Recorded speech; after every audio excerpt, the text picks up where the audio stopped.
I don't have hair. Oof. You got Marcos. That's not. Wait. Yeah. That's true. You do got me. You'd have really got Yeah, me if those clouds were moving. They do now allow moving like video backgrounds on StreamYard, so I should find one that's like a 4-hour video with the clouds moving. Still on the stars with the show and till then his half moon open. Sometimes go taste like a snowman. No proof I'm alive by the motor. No proof. I always wanted him, I never hated him, I never traded him, and if I did, I never ever traded him. You don't know what is a star like another city, the driver's side fly. Just like a large, so many more, 10 in the more, never a bar. Hey, 10 in the more, 2 to the P. Nothing to you, but it's something to me. Handsome as ever, cute as could be. You can watch it on YouTube with you for free. Hey, this one time for the Twitch. This one time for the text. This one time for the phone line. Whole time wonder what they gonna do next. You know, I just wish you guys would stop the quibbling.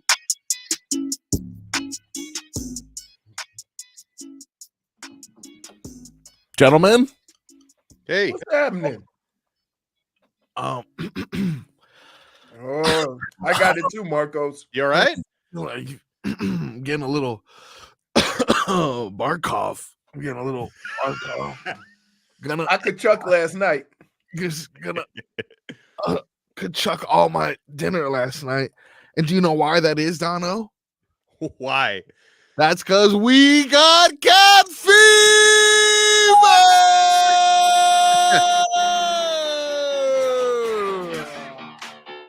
Boy, do we need this. I need My heat the didn't do dancing anything. So we needed starfish. this.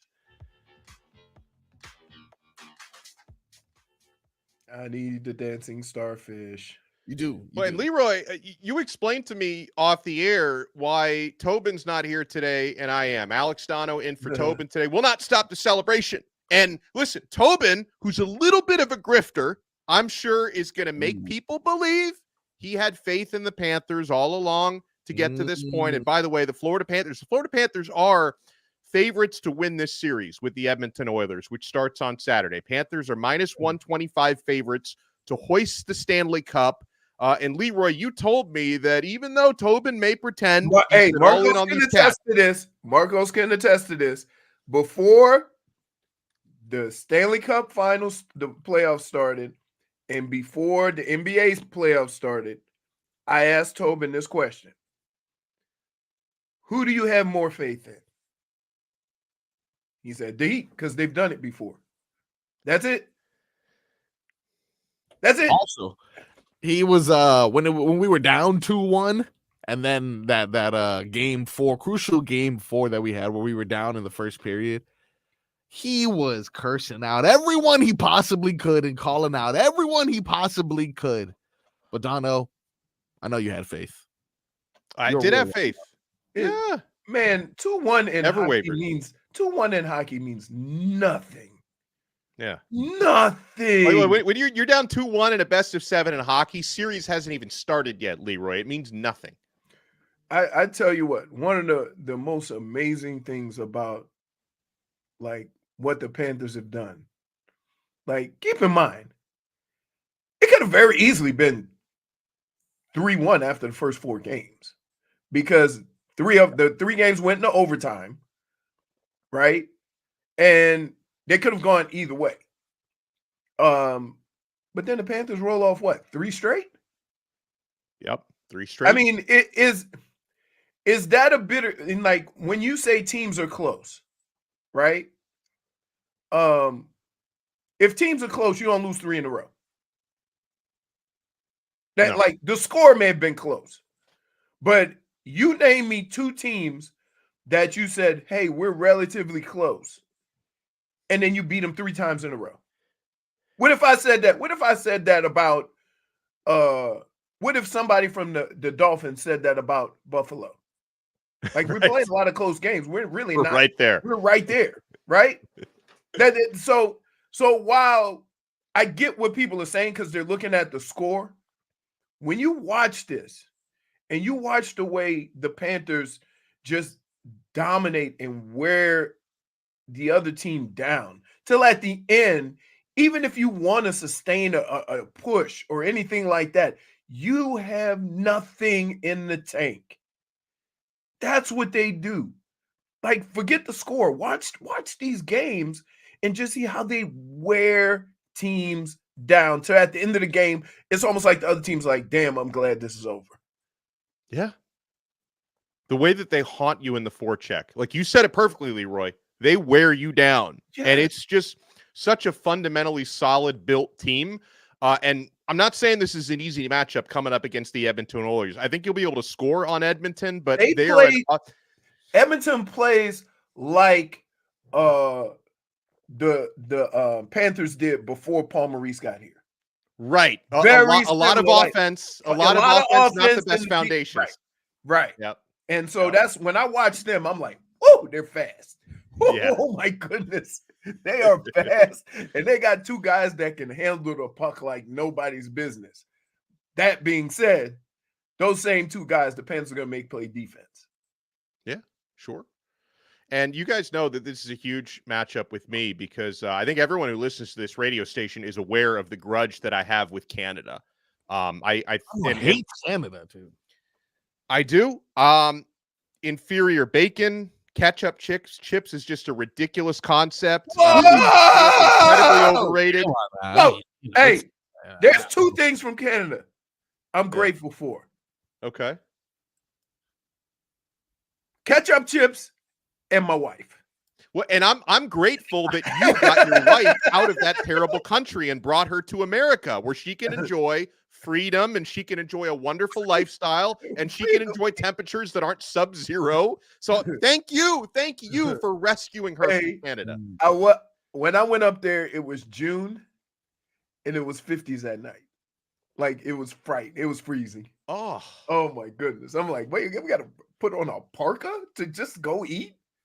So your wife made two amazing choices. Choosing you, because Leroy, you are a catch. Choosing you and also choosing America. Two great choices that she made. But dude, come on, man. You can't trash Canada. There's some I did. He's been doing it for quite some time. It's just I know. It like America Junior. Yeah. Say little America. Isn't this America's the furthest possible matchup though? Like we're gonna be going from Edmonton to South Florida. Aren't they in the southwest, the northwest?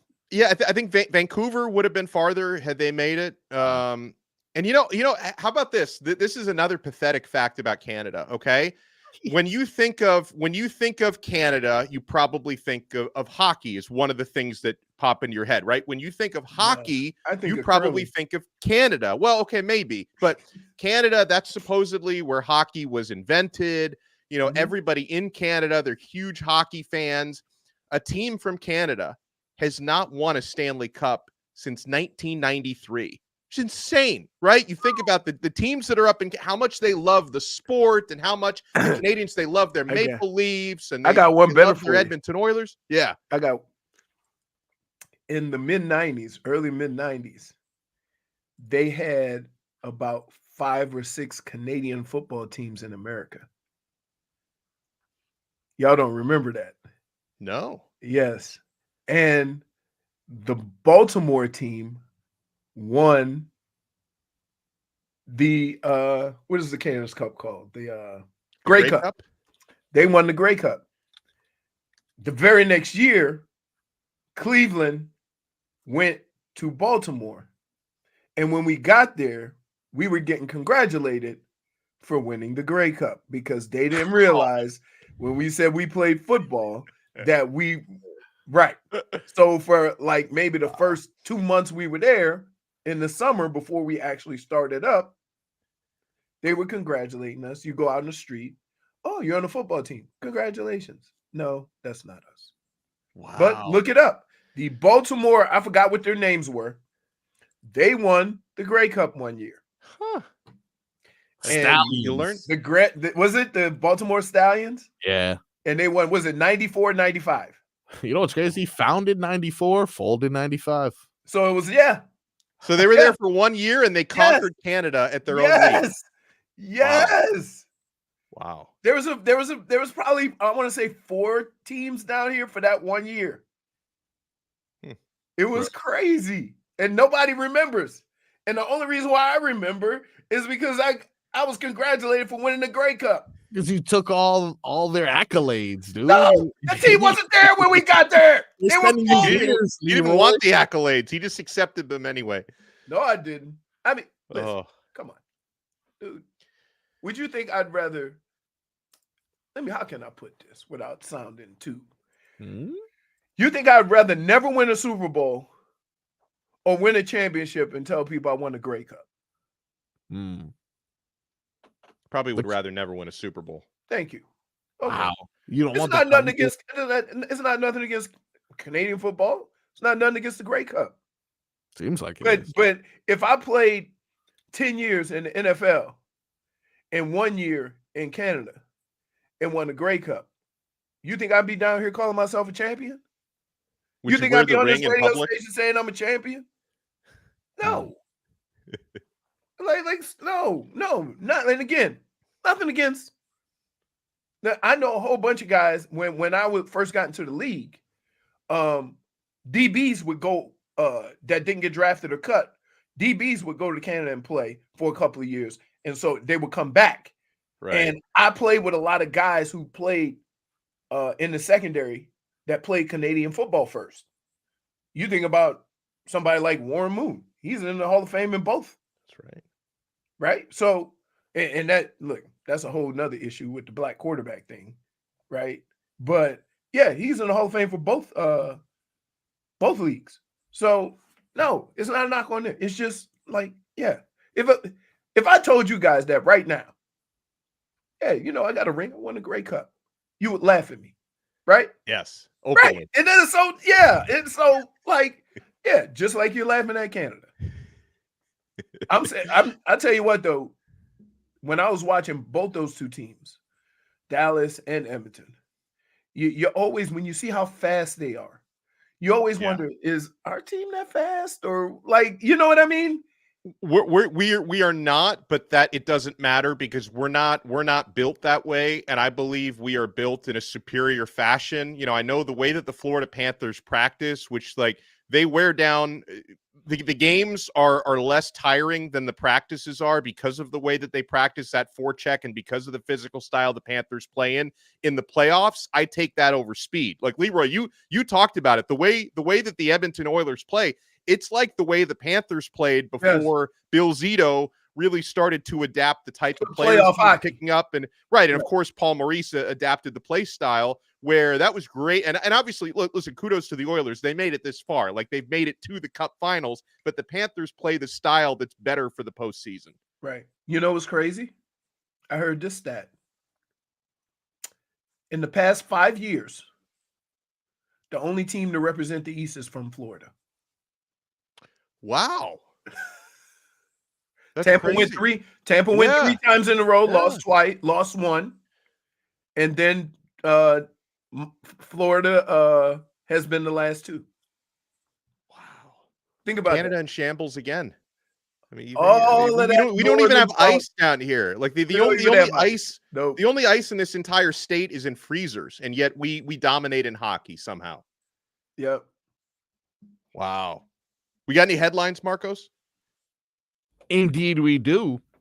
These headlines are brought to you by the new Palmetto Ford Truck Supercenter. Why buy your truck at a car store? Palmetto Ford. We know trucks. Don't touch the cup. Don't touch the cup, baby. Bad luck. Bad luck. Change No it one up. touch the cup. And even if you have one of those Stanley thermos cups, can't use it this week. Sorry. No. Don't touch it.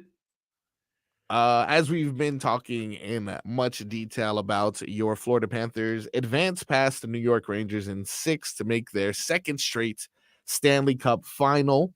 We are in that weird zone in which there's no local sports other than the Marlins, if you want to count that. Oh, they still play.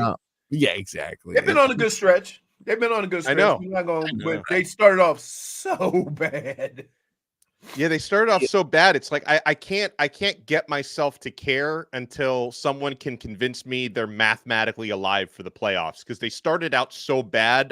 They might have dug themselves too You big of a think it's hole. worse? Would you rather start off hot and fade or start off crappy and catch up? I'd rather Because start off crappy and catch up. If you start off Nope. fast, you get a lot more interest The fact that they start off crappy, we don't even acknowledge the little run that they've been on with 2 shutouts. They're keeping everybody, holding everybody at bay. Nobody's blowing them out. They're scoring runs now. I mean, a totally different team than started the season. But because of that start, everybody's already lost interest. You're right. You're totally right, because like the first week of the season, I made an effort to, like, I really want to get invested this year, and then they never won, and then it's like, all right, what else is going on? Right. You know, my own, me and Marcos won Whopper Jr. Yeah, I know. Right. It's been hard to get him, dude. It's actually been hard to get him. I do. When was the last time we considered a Whopper Jr. a delicacy? Have it tied into the Miami Marlins. Right. It's like caviar. You can't get nothing. Too expensive. Why? Because the Panthers took care of the Rangers. Unfortunately, the Marlins did not. They lost to the Texas Rangers yesterday and Sunday, a combined 13-0. 7-0 on Saturday, 6-0 yesterday. Although they did win the Friday matchup to make sure they picked up at least one game in that series. They begin a small 2-game stint against Tampa tomorrow. Oh, good. Oh, good. Against Tampa. So there might not be any scoring.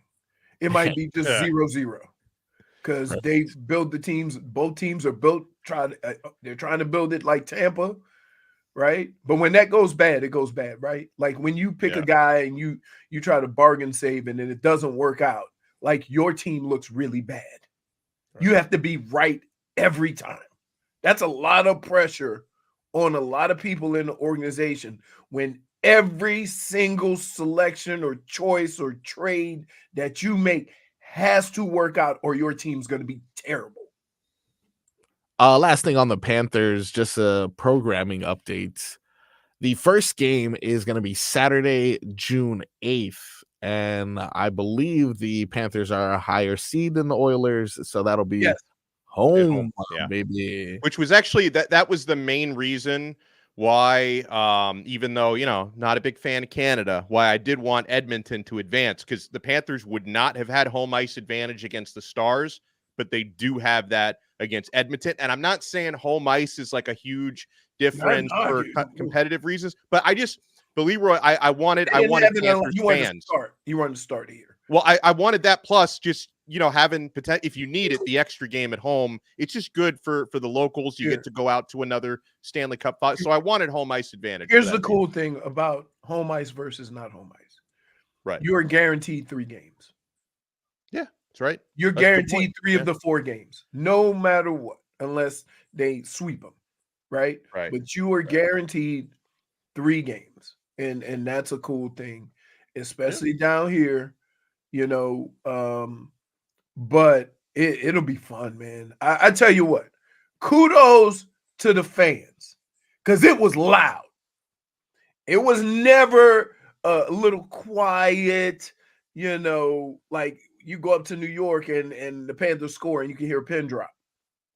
It wasn't like that. Now, Marcos, we need to also ask who banged the drum. That was Kamaru Usman. Oh. Yeah, Kamaru. Champ. I didn't realize he banged the drum. Hey, yes. I bet you ain't nobody gonna have a problem with him banging the drum. No, indeed. No one's gonna tell him no. Yeah, it's like anybody got a problem with this? That's what I thought. Yeah. Not at all, Mr. Usman. Speaking of some fighting, couple more headlines this weekend. Dustin Poirier unfortunately fell to Islam Makhachev. And what was that, Donno? Was that the 4th round? Was it the 4th round? I didn't. It may have been the last round. It may have been. Because I was already asleep, and I've got it in my DVR to watch that one. All I know is somebody had advised me to put, and I know Poirier is a friend of the show, and I've interviewed him before. Somebody advised me to throw a flyer on him as an underdog, and I didn't, because I didn't think he was going to win the fight. So sometimes the best bets you make are the ones you don't make. That's perfect, because Tobin definitely told us to put money down on Dustin Poirier knockout, and it did not happen that way. Well, can I explain to you? Here's what I would love. Donno, you dabble.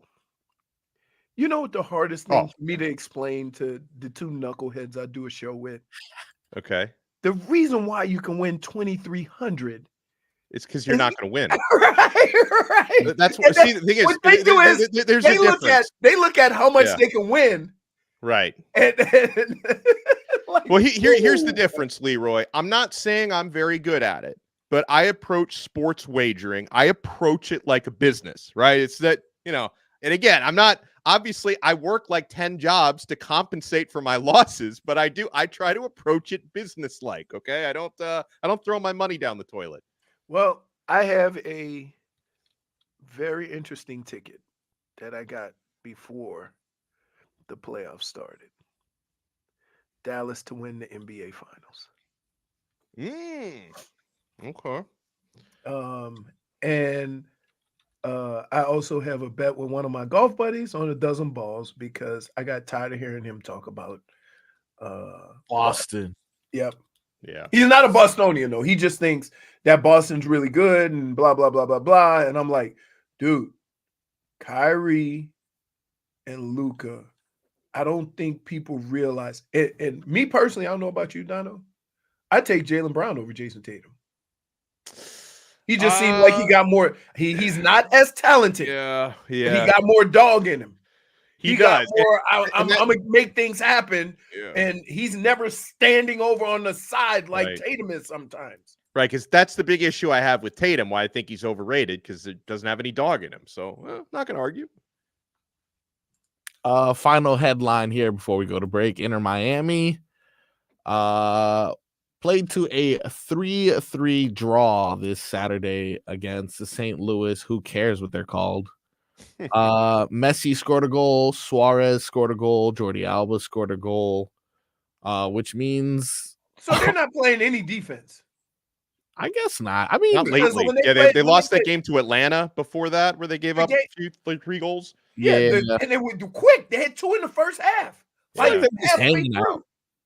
They kind of feel like they're just like really just hanging out. It's very strange, but God bless them, because who else would care about soccer had they not been here? So, those conclude your headlines for this hour. I got some audio for you guys when we come back from the Panthers that I want to play and get your opinion on, if you would, entertain that. Not sure if you guys have anything to do with this.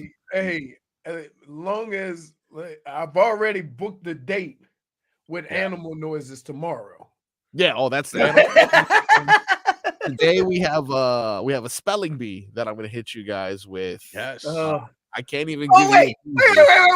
Yeah, Hey, nerd. Why are you getting all excited? Oh, yeah. Fist bump. This is good stuff. This is good stuff. I love spelling bees. Today we going to run a 40. Right? No. I wouldn't be excited for the 40, but I'm excited for the spelling bee. I wouldn't be excited for the 40 either. I blew out a hammy balloon tossing. We're familiar with your work, sir.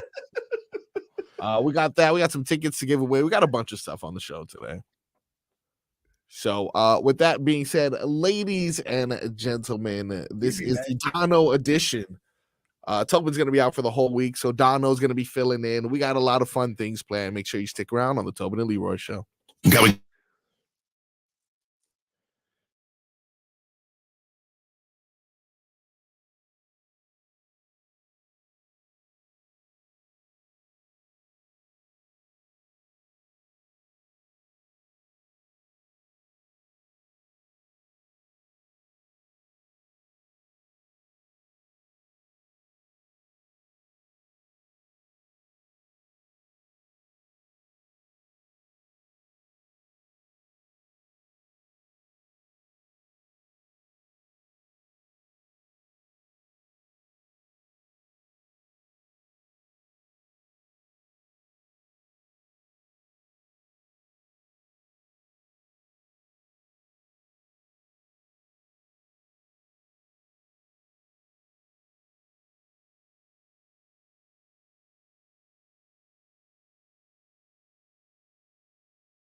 Yo,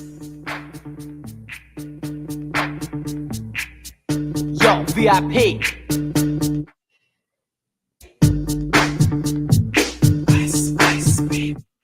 Welcome back to the Tobin and Leroy show. But we got a special treat. Our boy Donno holding things down for Tobin this week. Hey, guess what? Dade Wow. South. You know our on the outside insider. Yes. The guy that got in trouble for driving on a suspended license is innocent. It was a clerical error. Dude, I heard that segment you guys did. I heard that segment you guys did last week. That was freaking hilarious. The thing that made it was the judge. The judge is like beside himself. But here's the deal. It's not the judge's fault because he just pulls up the information. Sure. It was a clerical error. So his license wasn't really suspended? I guess not. I don't know.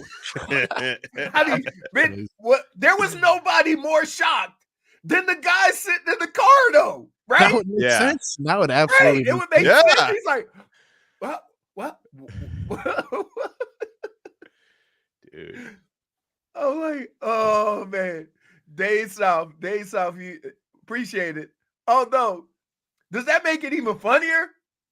Yes. Yeah, I'm reading it now. According to this is a Baltimore news outlet right here. Why was man's driver's license still suspended? A video of Corey Harris driving during a hearing about a suspended license went viral, but judge had ordered the suspension to be lifted 2 years ago. Huh. Wow. You know what's funny? You ever notice stuff like that never works in your favor? Right? They never was supposed to suspend your license and didn't.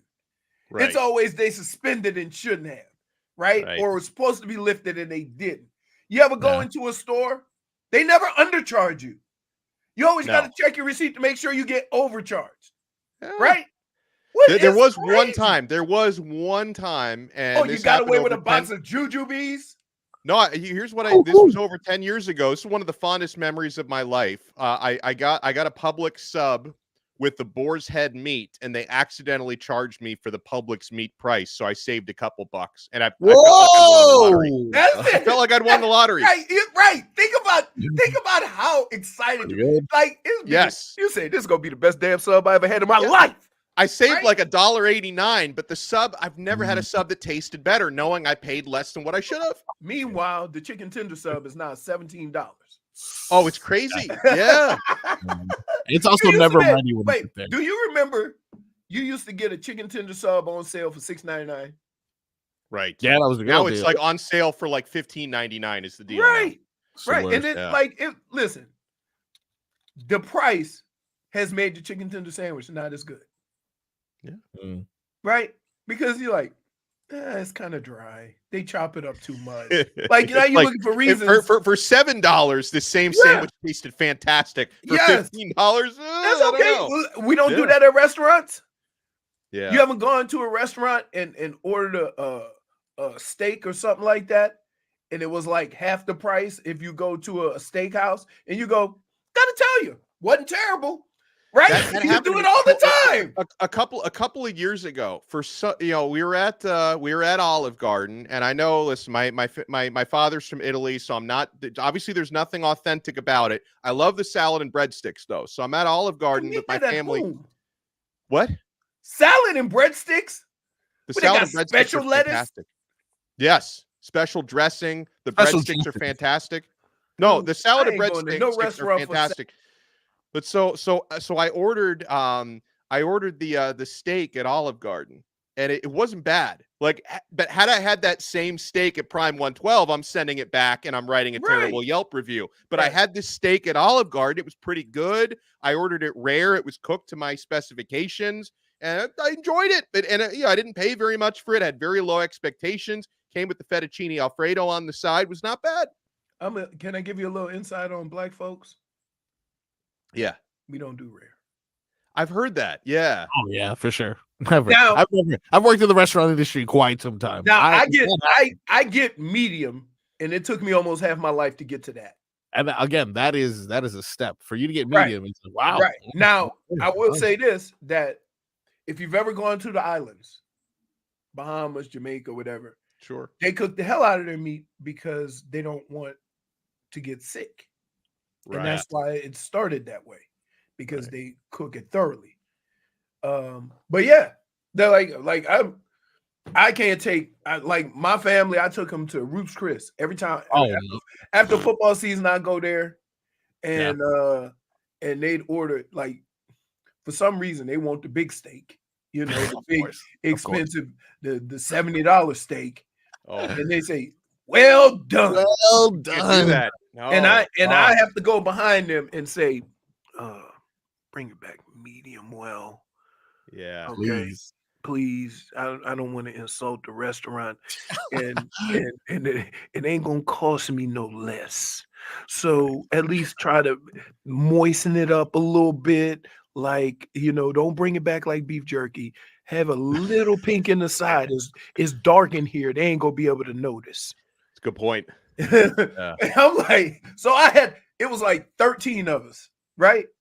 Yeah. And look, let me tell you something. I got some heavy hitters in my family. Right? They walk into a restaurant with their red Solo cup with a drink in it already that they got to dump out, and they mad. I was gonna say To go inside and buy the same drink for the price of the bottle they spent, right? True. And then they walk in there and sit down and say, "Oh, we winning today." And I'm like, and so, like, I remember one time I had my high school coach, I had a couple of friends, I had my grandparents, this was a while ago, and my mom, and my two nephews, and they were younger, and my niece, and then he goes, "Oh, I want a lobster," and I'm like, "You go ahead, get your lobster, whatever, you know, you want a little piece of meat on the side, yeah. Oh, I want a steak, you know, you get a steak." He say, I told him how to get it. I'm like, "No problem. I want y'all to enjoy this, right?" Yeah. My mom goes, "Get him some vegetables." I say, "Hey." Wow. Okay. I say, "Excuse me, come over here, please." I say, "Hey, Joshua, you want vegetables?" "No, no vegetables. The sides cost $17. I ain't in here Yeah. for no, you know, just to You make can it pay look good." $17 for broccolini that he's not Yeah. going to eat? No way. Right. I said, "You could stack meat up to the ceiling. I won't care if you eat it. Yeah. But we ain't gonna have a table full of vegetables. Look at y'all." I said, "Look at y'all. Y'all look like y'all eat vegetables." No. I'm like, so that was it. My mom was giving me the stank eye. I didn't care. No, it's $17 vegetables. Yeah, you Yeah. know, that's how they For get it. appearances, really. You know, when we go to the restaurant in Vegas, right, where they have Yeah. meat happy hour, and the food is delicious. But how they get you is they got a really nice bar. They got a drink menu out of this world, right? And sides. And so me and Tobin was there. I say, "Hey, you want some sides?" He said, "Yeah, we can split some mushrooms," or "Oh, I'm good. Then he say, "Get some of them truffle." You ain't eating no truffle fries. What you doing? Just because it say truffle fries, like that People mean they love can charge you $17 more. Really is just though. more Yeah. I don't even know what the hell truffle is. It's a type of mushroom, I think, and so they get the oil from it, and they put the oil on the fries, and so you get that kind of subtle mushroom flavor on the fries. You have to have a truffle pig to find it. No, Yeah, that's right. No, They have to sniff it out, right? They got these expensive ass pigs that go around sniffing. No, really? I thought you were kidding. No, I'm serious. They got these pigs, these expensive ass pigs. I'm telling you, they go around and they look for the truffles, and that's I'm okay. I don't need to add $4 to my Right, exactly. Like, you know, anything that they put truffle on. Yeah. And I just did, and I remember who I took one of my boys. We went somewhere. It was nice. It was a while ago. He said, "Ooh, I got me some of these sliders with that foie gras on it." Oh, it was kicking. God. I said, "Do you even know what that is?" No. "Nah, dog, but it's delicious." I said, "It's goose liver." He's like, "I want to retroactively throw up."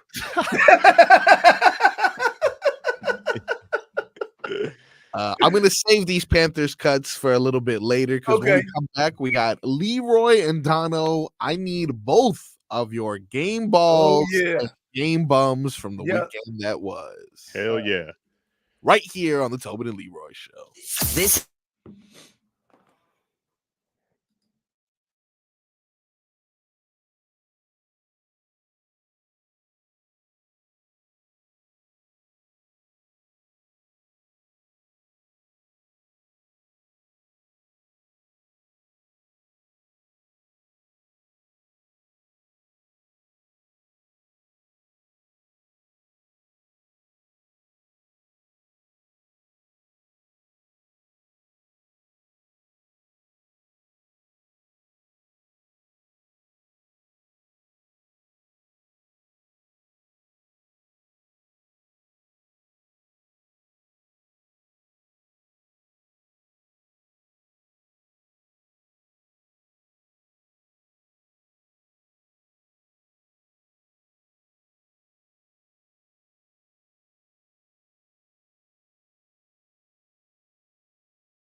This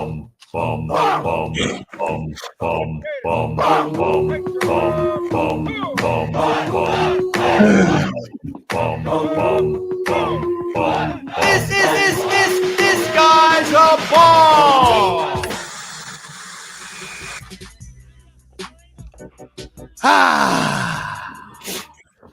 Time now for Leroy to hand out his game balls and game bums from the weekend that was. Well, Leroy, I'm gonna pick something different because I'm gonna let Donno have the obvious one, right? all right. I'm gonna go with Robert McIntyre. That's for your game ball, correct? My game ball. He won the Canadian Open. But here's what makes Canada again. Here's what makes it extra special. All right. His normal caddy had to do something, so he had to find a caddy. So he flew his dad over from where he's from. I think is it Ireland? I'm not sure, but somewhere over there. Yeah. And his dad caddied for him, and he won, and with his dad on the bag. Scottish. And so it was really something special to see those two after it was all said and done, right? Because you always like not many people get to do what their dream job is with a parent close by, right? They may be aware of your success. It would be the equivalent to instead of having Bill Belichick as a coach, having my dad as a coach. Yeah. Right. It's really cool. It was fun to watch. Everybody was getting all choked up. And you don't think, like I ain't never cried after being successful, right? That's what I was trying to get here. So that was a really cool thing. What does a caddy do, really? My game bum. Yeah. Go to these soft ass women. Okay. What? Who are picking on Oh, your breadwinner. I was going to go the same direction with bum. I agree. First of all, let's be clear. Caitlin Clark did not put herself in that position. The WNBA did. It is their job to exploit the players to get as much revenue as possible. Therefore, more revenue goes to the players. She didn't self-proclaim herself this or any of that. And so I was wondering, they're like, oh, she's not that good. She's not that. Well, what she's done in her first, I want to say 5 or 6 games. Yeah. There's only one other person that's done, and that's Ionescu. Right? Oh. So while you're saying that she's not all that, and you're going after her, she's still putting up numbers. And it's just something about, as sports fans or even players, right? We get tired of success, right? I mean, this reminds me of Skip Bayless and LeBron. Yeah. Like soon as he got into the league, Skip Bayless used that as an opportunity to attack him at every moment he got. He's been doing it for 21 years. He ain't never gotten any trouble with the law. None of that. You'd swear that guy was a felon the way Skip Bayless was going after him.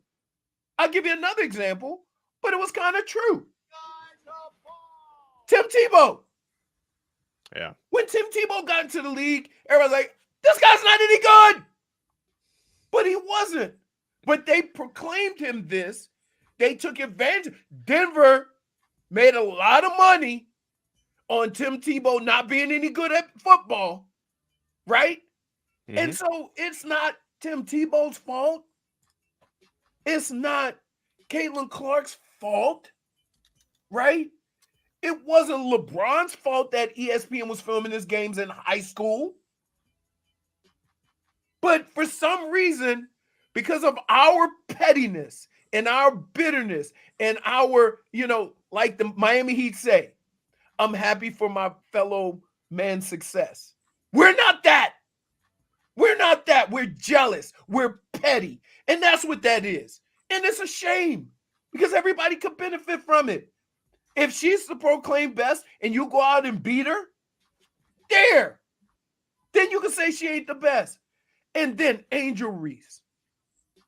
The fact that you don't even answer questions after the game and you were the four-person talking trash back and forth with Caitlin Clark, and then she wins by 1 point and you can't even talk to the media.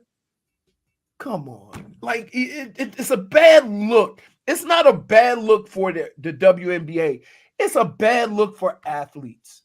Well, and let me throw another wrinkle into this, because I was actually watching a video yesterday, really interesting, from Matt Barnes, former NBA enforcer, right? Where, his big thing was standing up for his teammates, right? To make sure you're not giving crap to his teammates. And he made an interesting point that, okay, it's not only pettiness from opposing players that are cheap shotting her and all team. That, but right. Somebody should have came over there. Exactly. Exactly. Why are none of her teammates standing up for her? And I don't know if that speaks to how they feel about her, if that's her fault or it's their fault, but the teammates are doing a bad job for not standing up for her, because that's clearly not happening, Leroy. Here, whether you like her or not, she is your teammate, and she is your teammate first, and you have to play as a team, right? I played with guys I didn't like, right? Soon as they did something good, I'm the first person to dap them up. Now, once we take these uniforms off, get away from me. Okay, but that environment is different. That's a team sport that you got to put all of your side feelings about somebody and you got to go play as a team. And that's right, part of standing up for her. Standing up for her benefits your team, and that should supersede however you feel about Caitlin Clark. Correct. But it's crazy, man. It's crazy that like every game, and she just bounces up and goes at. And you know what? Don't be mad if she has success 2 or 3 years down the road, and she is the face, and she don't want to be bothered with you. Okay? Because you did this. Ain't somebody said to me, oh, she just welcome to the WNBA. I say, anybody doing that to Angel Reese? Anybody doing that to Cardoza? No. So what do you mean? I will say, though, that the last few weeks, this has been the most WNBA I've watched in my entire life. Another reason why. Yeah. Another reason why. Like, guess what? You know how I got recruited to Michigan? Here's how I got recruited to Michigan. I didn't originally get any calls from Michigan, but Ward Manuel, who's athletic director now, and I've known since we were 10, he was the Gatorade Player of the Year on defense. And when the recruiter came down to recruit him, I was playing on the other team and I went crazy. Started getting calls from Michigan. That's how it happened. So while we talking about how much you don't like Caitlin Clark, what happens to your star if you go out there and beat her? Like, man, so petty. Now, Donno, who is your game ball? So I already gave my game bum, as I already gave, are Caitlin Clark's teammates for not standing up for her. But my game ball, maybe a game puck, got to give my man Sergei Bobrovsky a little bit of credit. Oh, yeah. Hell yeah. Stopped 23 of 24 shots, was the first star of the game. An elimination game, gentlemen. I know we talked about it earlier. Our guy Tobin didn't have a whole lot of faith when the Panthers were down 2-1 to start the series against the Rangers. When they were down 2-1, they went out there. They won 3 straight. I love my guy Matthew Tkachuk, who led the Panthers in points during this series. But my guy in net, the goalie, who I don't think gets talked about enough because everyone was talking about Igor during that series. But when it came time for Bob, but Bob was the one who was standing on his head in that elimination game, gets it freaking done, and the Florida Panthers are in the Stanley Cup Finals, and it wouldn't happen without Bob. Absolutely. You need a high goalie, and he has been all over the place. Hey, can we throw another little side game bum? Yeah, sure. Two-a-days pointed this out. Oh, yeah. Deontay Wilder. Yeah. Good one. Oh, dude. Time to hang it up, Mr. Wilder. Yeah. What are you doing? What was he, bro? What was he talking to the ref? I had seen a talking to the training ref. video. Hey, Yeah. the way he got knocked out, he would need to be talking to somebody. Right. That little spin that he did too. I had seen a training video of him practicing spin offs or something like that. I was like, what is he going for, defensive end, or is he getting into a boxing match? Like, apparently he changed his trainer about 3 or 4 fights ago and has not won a fight since. Change back. Yeah, absolutely. See, let me tell you what that is, Marcos Donno. That ain't got nothing to do with the trainer. You got your ass kicked and you wanted an excuse, so you switched trainers, right? True. It ain't have nothing to do with the trainer. Scapegoat. Right? The trainer stopped the fight because your ear was bleeding.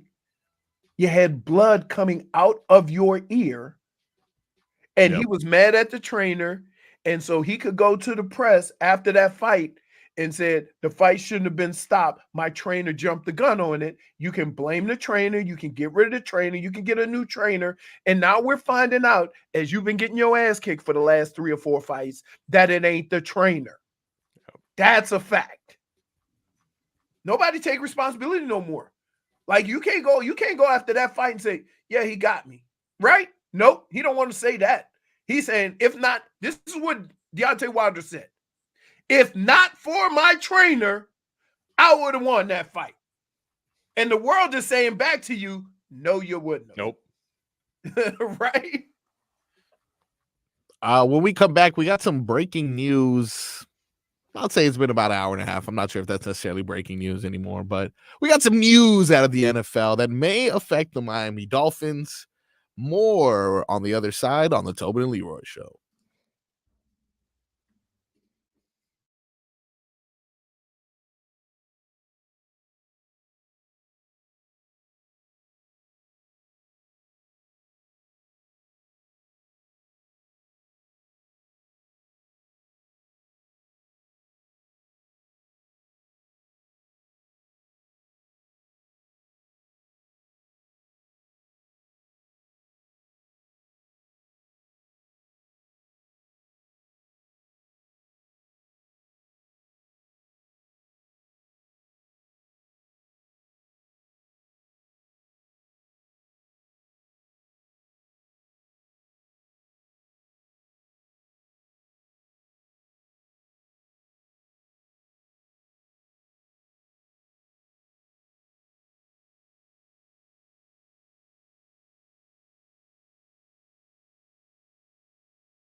It's time for our Tua.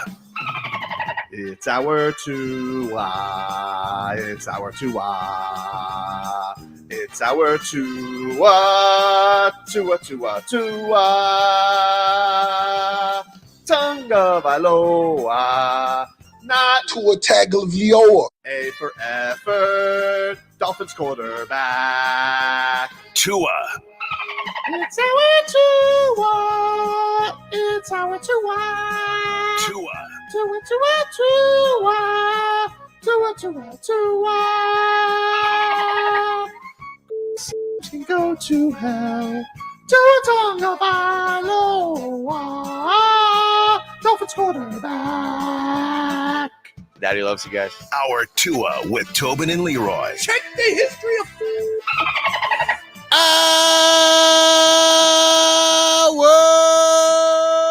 To the program, ladies and gentlemen. Tobin, Leroy, Donno, J-Fig, Frog Boy. I thought it was pretty good. Tobin's been kind of mailing it in when it comes to the Hour Tua thing. You brought some life into it. I like that. Appreciate it. Let's jump right into some headlines. These headlines are brought to you by the new Palmetto Ford Truck Supercenter. Why buy your truck at a car store? Palmetto Ford. We know trucks.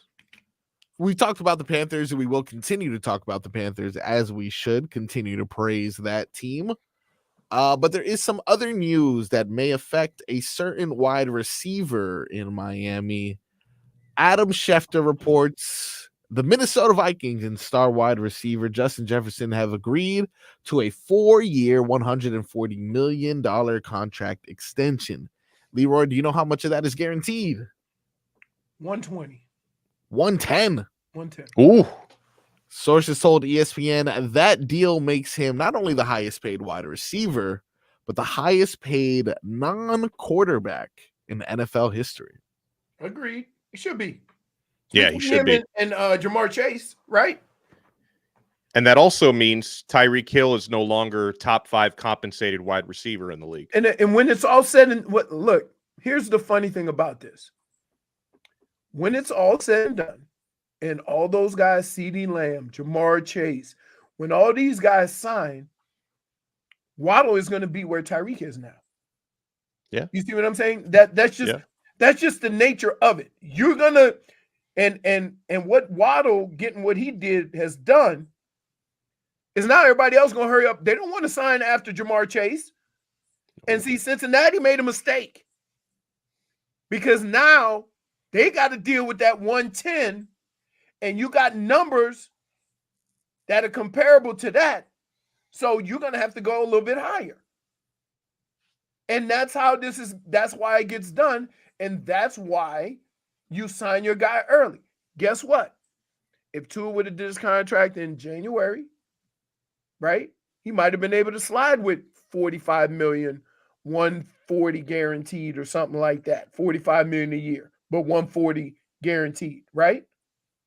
You let the football season start and some of these other guys get taken care of, or he outplays Justin Herbert, or he outplays Joe Burrow. You can say what you want about those guys. The fact of the matter is if Tua is outperforming them, he's going to get 55, 60 a year, and it could have been avoided. You could have paid $10 million less. But what about the flip side? What if he doesn't outperform them, and then that adjusts the market in the Dolphins' favor to pay him another less? year? Yeah. So see, there's two sides to that coin. This is early. See, here's how Tua has to look at it. Worst case scenario, he's going to get more than Daniel Jones. Yeah, as he should. Which is, I'm guessing, $45 million, right? Yeah. Daniel Jones gets 40. Yeah. So somewhere 45, 50 million, right? That's if he has a terrible year. Or that is because he's going to have one more year. But then, if he has a terrible year, which I don't expect to happen, by the way, he's not going to have a terrible year. But if he did have a terrible year, then Dolphin fans wouldn't necessarily be lining up to give him an extension after that. But this is his 4th year. He's already, he's heading into the 5th year now. Right. Huh? Is he going into the 5th year now? He's going into the 5th year. 5th year. So this is it. Yeah.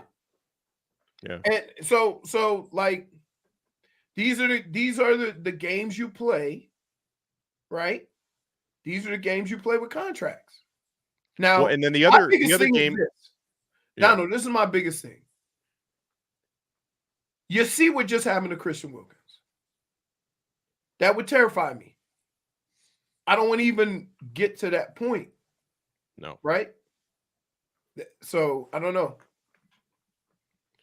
Well, and now Marcos, the question would be what happens with Tyreek Hill now that he's going to feel like he's worth more. He's at least a top 5, if not top 2 paid receiver in the NFL. He's currently not in the top 5. I was watching a clip from an interview that Drew Rosenhaus did with Josh Mosier, and Drew, who represents Tyreek, and Tyreek should feel pretty good about that because Drew tends to take care of his clients when it comes time to get paid. And he mentioned that you can assume there's definitely an open dialogue between Drew and Chris Greer, the Dolphins general manager, and he also did say that Tyreek Hill would like to finish his career in Miami. So maybe they're working on a deal. Yeah, but again, it'll just be reallocating the same money, right? So it's more per year or more in his pocket, but not necessarily. You see what I mean? Because that's what happens a lot. But at some point, like, here's the kicker, though. At some point, if you're the Dolphins, are you ever going to say, yeah, but they're 6 years younger than you? Yeah. You see what I'm saying? Yep. Like, and this is the same, Tyreek is in the same situation that kind of Jimmy is. In that, yeah, this is what you mean to the team. And yeah, you are our most important player. But does that mean even at your age, we just keep throwing maximum dollars at you? Right? These are tough decisions to make. And keep in mind that you have brought people into your organization to ease the load on Tyreek so he can be available the whole year.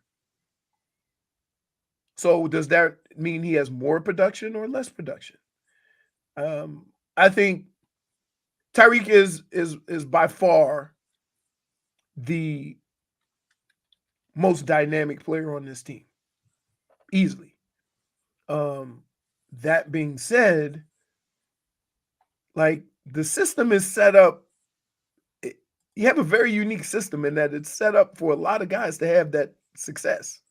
Yeah. Right? So do you blame Mike McDaniel for making a system that, like, yeah, we could put somebody else there that can have some success, maybe not the same success? And they just redid his contract last year. We can't, Reek, we can't even get a year, dude. Yeah. You know what I'm saying? Good point. Yeah. Like, because guess what? We can't do that. The team can't do that. If you have a terrible year, right?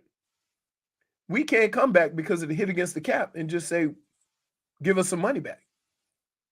You see what I mean? So, yeah, we'll see. I think, like, there's nothing wrong with asking, right? But you hear what Javon Holland said. I know I ain't getting taken care of until they take care of Tua. Mm-hmm. I think what threw it for a loop and made a lot of people come up to the table or knock on the door is when they signed Jalen Waddle. Right. Yeah. Now it's interesting to see on June 1st about 18 million open up for the Dolphins. So now it's interesting to see how they allocate that money. To sign the rookies, they only need about 2.8 million. So right, they got about 16 left over they can play with. And keep in mind, there could be some other. Here's what happens after June 1st. Oh, today.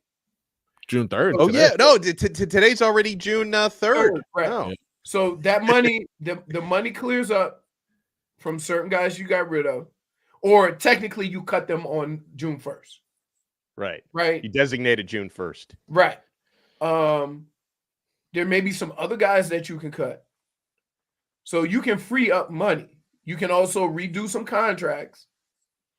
And the way you redo the contract is you give a guy a big fat check. He don't realize he's making less because he's getting the money up front.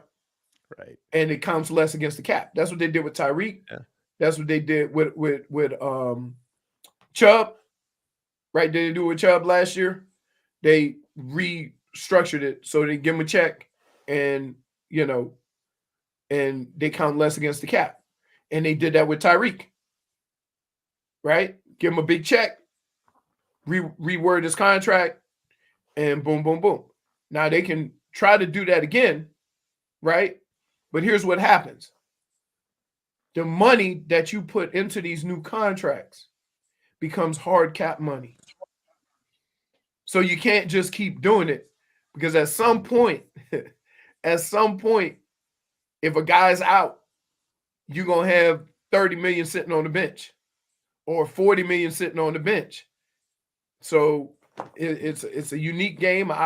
I'm just weird that Tyreek came back to the table not even a year. Yeah, apparently at the end of the 2023 season, he already was kind of like itching for that deal, and he had a great. He's itching great again. season. Yeah, it's You can itch. You can itch, but sometimes these contract disputes are like that itch in the middle of your back. It itches like crazy, but you can't reach it, and your wife ain't home to scratch it for you. Right? rough. No, I get on the floor and do like the dog. I'm gonna buy you a back scratcher for I Christmas. got one. And get back I there. got You got one. one. You don't use it? Hey, extend it. Yeah, I got one of Yeah. those too. I was just I using got it one. the other day. I got one. Those are the gifts you get when your kids can't drive to the Well, store. maybe if Tyreek asks for more money, Chris Greer will just send him a back scratcher. Say, no, you don't get more money, but you get this. Oh, give him some Odyssey points. Those work There you well. go. Got some other news for you guys. In case the Dolphins do need more money to sign their players, they can potentially get into the trading card business or the sports card business as a Michael Jordan. This is known as the NBA logo sign. This is a Logo Man 2003 Upper Deck Ultimate Collection Michael Jordan card.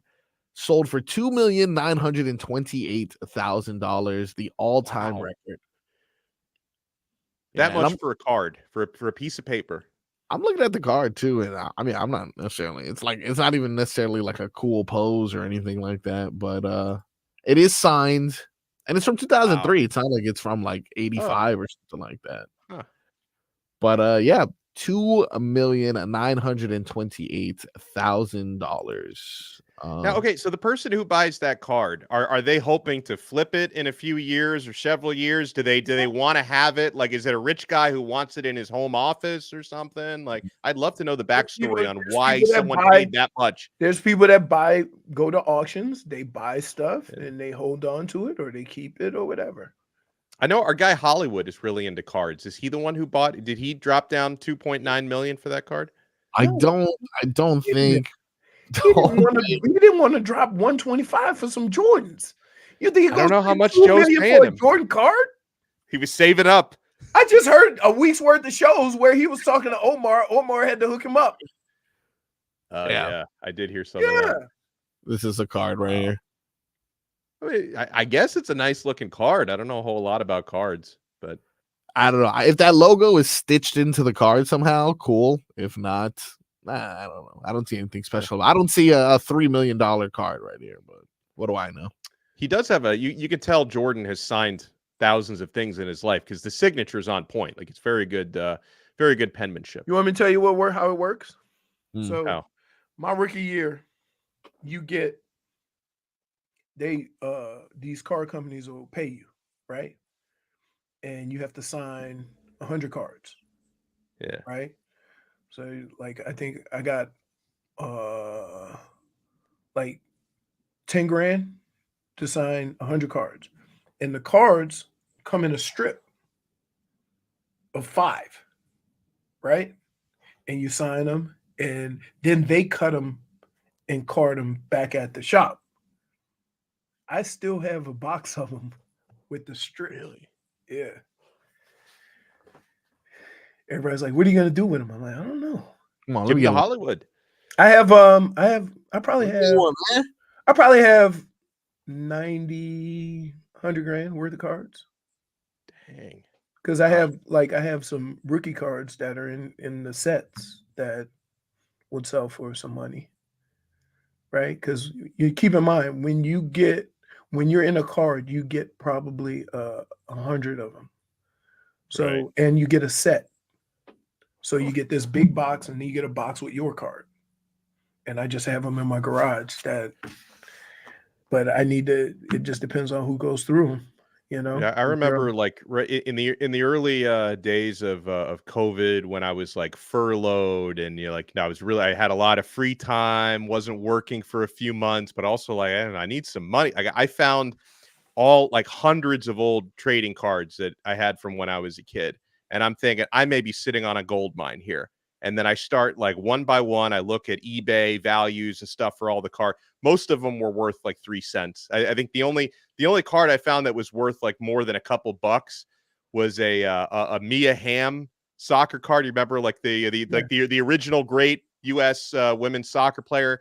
I found a Mia Hamm card from 1994 that I sold for like $23. That was my gold mine right there. I had hundreds of cards.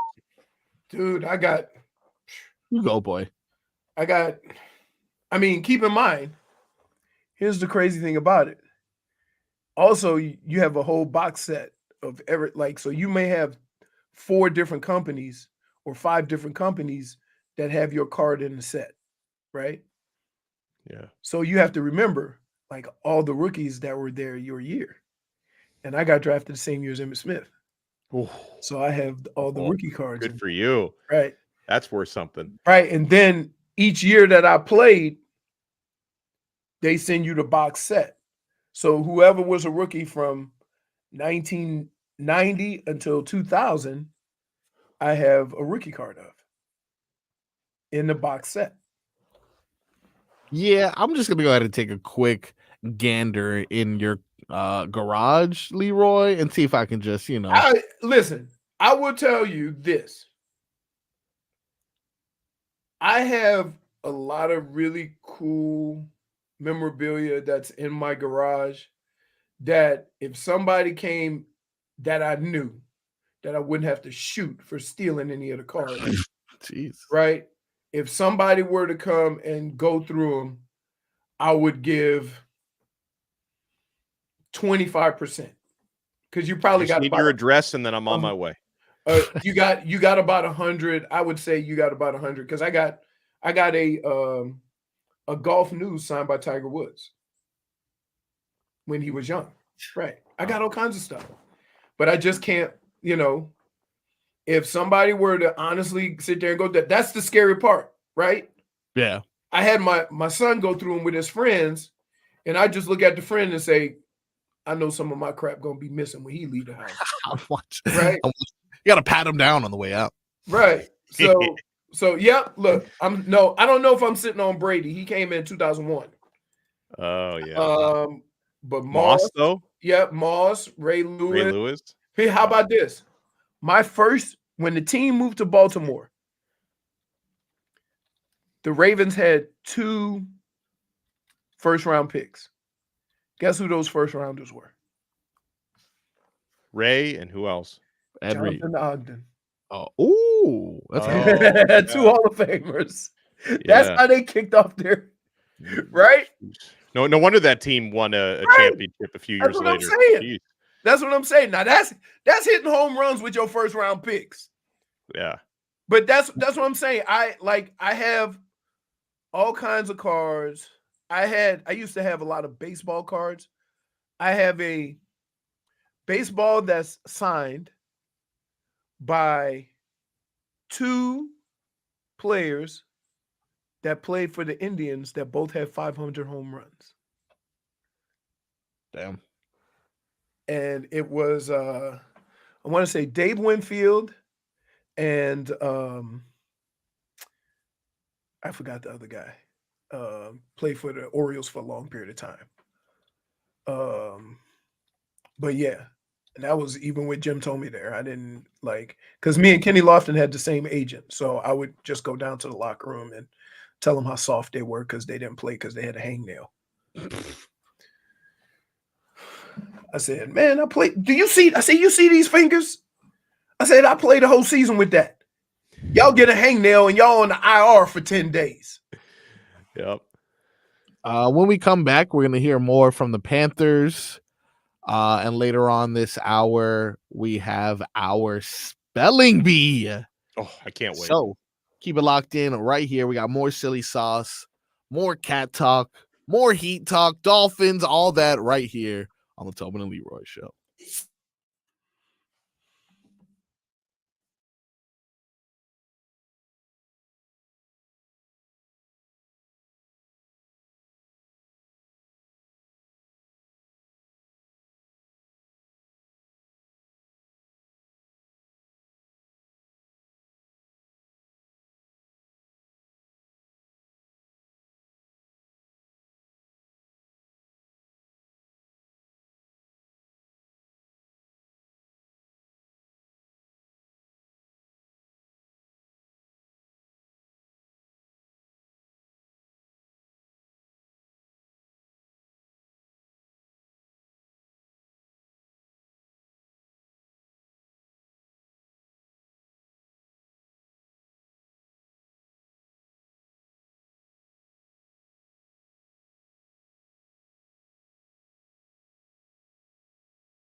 Welcome back to the Tobin and Leroy show.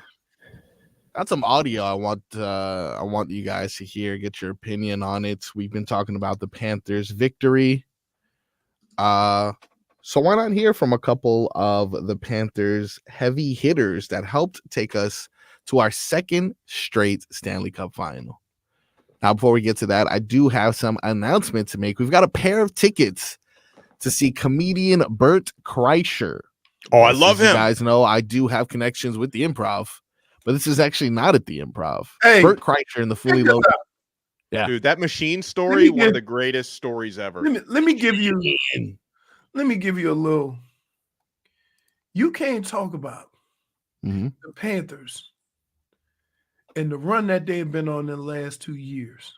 Yep. And then say, I have tickets to give away. Yeah. And then say, yeah. I did think he was going to go with game one tickets. Exactly. Yeah. Think about that. That's fair. But no, if you want to enjoy the Panthers, you can do so. Panthers are in the Stanley Cup Final. You can listen to every game right here, the home of the Panthers, AM 560 Sports, WQAM, FM 99.9 HD2, and always live on the free Odyssey app. As you can see. By the way, when is the Bert Kreischer show? When is? I want to go to that. That Bert Kreischer show, the Fully Loaded Comedy Festival at the I think Financial Amphitheater in West Palm Beach, is June 15th, and it also features Bobby. I'll tell you what, that I think they bring in the heat. Yeah, if I'm not mistaken, 21 Savage is also next week. Big J Okerson and more. Keep listening to our show for details on how you could win. This is a Live Nation show. Oh, Big J, he's gonna be on that same show. Yep, Bobby Lee, Big J Okerson, and Bert Kreischer. Yeah, dude, two funny guys. Yeah, indeed, it should be a funny show for sure. And if you want more information on how to win that, keep listening. We'll be giving out a pair of tickets, one pair per day for the rest of the week. Now, I wrongfully talked about this right after mentioning the Panthers. I do not have Stanley Cup tickets. Instead, I just have audio from post-game. This is Matthew Tkachuk on reaching the Stanley Cup Final 2 years in a row. Just a lot of motivation, dedication.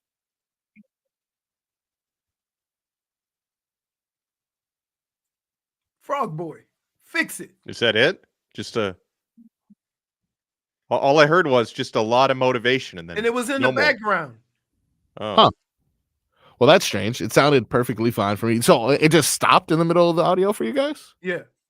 All right, I'm going to try it again. And if you have that same issue, then we're just going to move on. All right. Just a lot of motivation, dedication. Why is it in the background? The right pieces were added. Some great pieces added. So it doesn't sound great to you guys at all. No, it sounds like you are playing it for yourself. And we're listening like through your phone into the mic. Right. That's fair. I know he's got a lot of motivation. I could make that part out. Made that part out. Okay, so how about this? We'll just move on in regards to reading the actual quotes and dissecting more of what he said. Although I did see a video that came out, I believe it was on the NHL page itself, in which as soon as the game was done, Matthew Tkachuk was already looking at the audience saying, I told you we were going back. And that type of confidence is something that you need in your leader for sure. With the way that the season was going, you know, you had faith that they were going to have a good team. But they were going to make a run. You knew they were going to make a run. And like hockey is so tough in that the team could have been better and just ran into a bad week.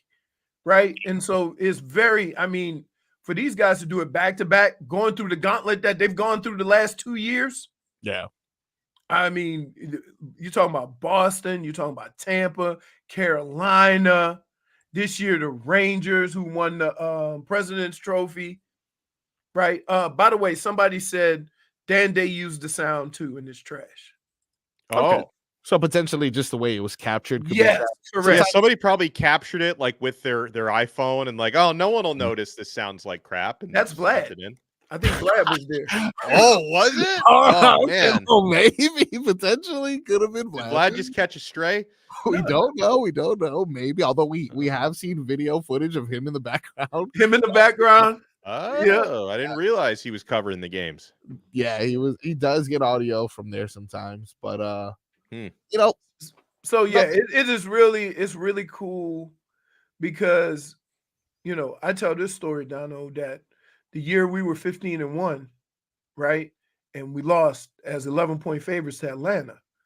We just made the assumption we was going to get back, right? Right. And here's why I never take this for granted. Because the following year, we played in the second round and we were up 27-14 at halftime. So we just thought business as usual. We lost 49-27. And guess who that was? Oh. The greatest show on turf. Oh. So yeah. we ran into them. And so that's why. And I'm guessing you ran into them on the road. Yeah. So Yeah. that's why I say to people, and I say this to Tobin all the time, last year ain't this year, right? Last year, nobody thought the Rangers were going to win the President's Cup next year. Nobody said last year, oh, you're going to have to worry about them Rangers next year. Nobody thought that. yeah. Okay. And they came out of nowhere. Every year in football, for the last, I don't know how many years, there's been one team to go from worst to first in their division. Every year. You don't know who that's going to be. Right. Usually the Super Bowl teams, the loser of the Super Bowl team doesn't just come back. Right? Yeah, that's right. Just look at Cincinnati. So, like, there's so many things that make this that much more special if you fully understand the difficulties of getting back to a place where you failed, right? And they did it, and they're a better team. And that's the amazing part about all this. And for people to think, oh, we'll just get back. No, man, it doesn't work Right. like that. Well, and something, people forget about the Stanley Cup Finals last year was the Panthers weren't healthy. Like they were ravaged by injury What at that about time a year ago. wait, who was Tkachuk broke his sternum? Yeah. Yeah. No, it's true. That is definitely. And now this year, this year they are healthy, and that's what the Edmonton Oilers are going to run into, a Panthers team that's firing on all cylinders. Also very important. Like, we take for granted health, right? Right. Look at the Heat. Look at the Heat the last 3 years. Case in point, yeah. Somebody gets hurt in the playoffs or right before the playoffs every year for the Heat, and you got to depend on other guys that you didn't think you were going to have to depend on. Now they've had some depth and they've had guys come through, but you can't make a living off of that. Just hoping somebody else is going to play like the guy you had. But yeah, that is, first thing, health.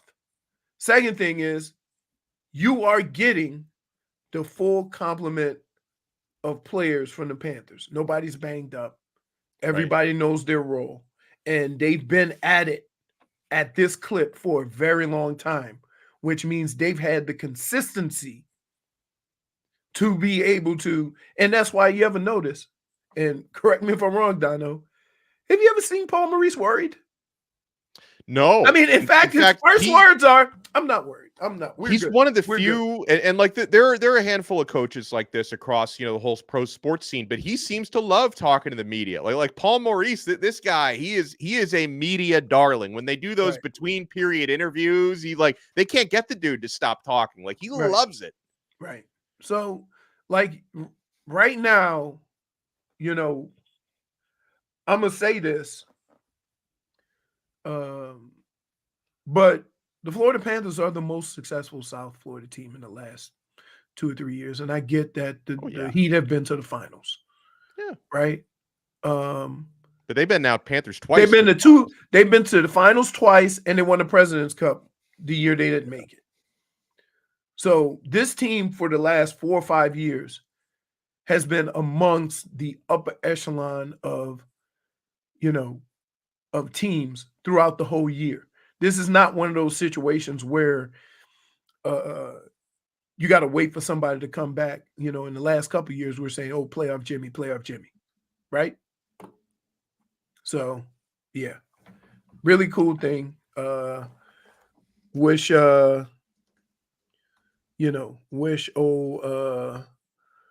somebody would have got some sound, but that's okay. Well, they got sound. We just can't hear it. Right. We mentioned it earlier, the distance between the two at 2,543 miles. The 2024 Stanley Cup Final between the Oilers and the Panthers will be the furthest between two cities in NHL history. Wow. Question: Yeah, are we going to have extra days rest because of that it? is a good question, actually. Because Well, you're we get an talking about You mean like okay, between the games? between travel days. Let me see. So every day we travel. So you go Saturday, but they start Saturday or Sunday? They start Saturday. Saturday, Saturday, June 8th. then Monday. Honestly, based on what I'm looking at, it doesn't seem like they do. Saturday, June 8th, followed by Monday, June 10th. Wow. Followed by Thursday, June 13th. That which is an usually extra day, Marcos. But when they switch, though, there usually is an extra day. Like when they go from, I just said that. but that's the that is normal when they amount of switch. time. It's not normal. Sometimes they just No. go every other day, and then they Every have other one. day. Yeah, That's and then some days. So now every time they travel, they go 2 days. 2 So days when off. they instead go of 1 day off.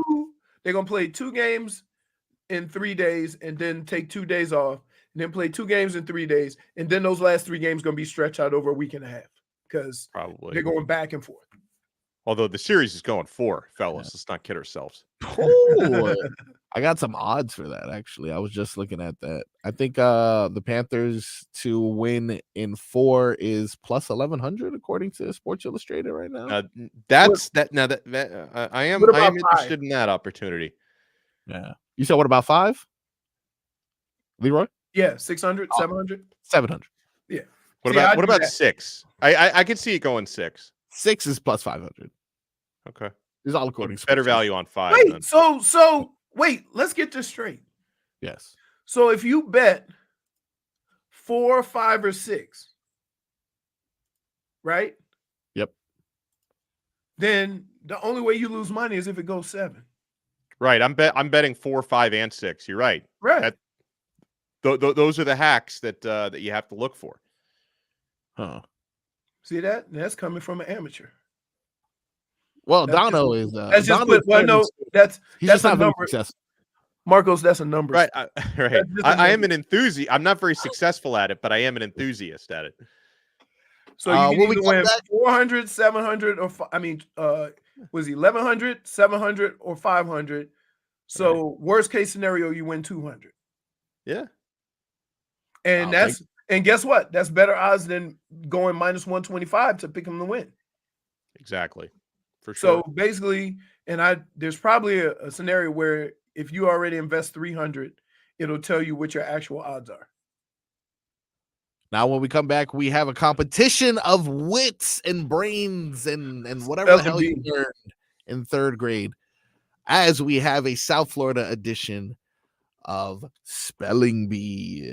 That and much more silly sauce when we come back. WQ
Oh boy. That's right. You hear the obnoxious game show music.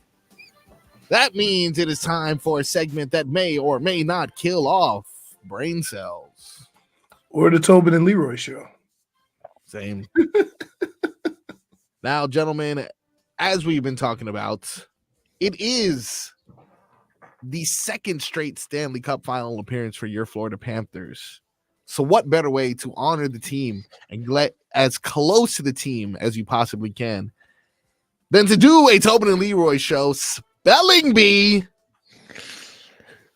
So, Oh my God. How many of these have you guys done already? None.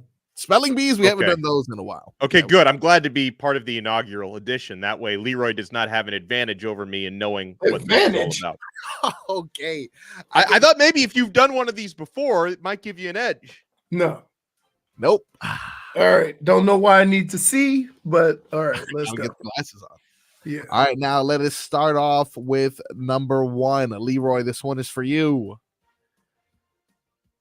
Matthew Tkachuk. Yes. All right, let's hear it. Okay.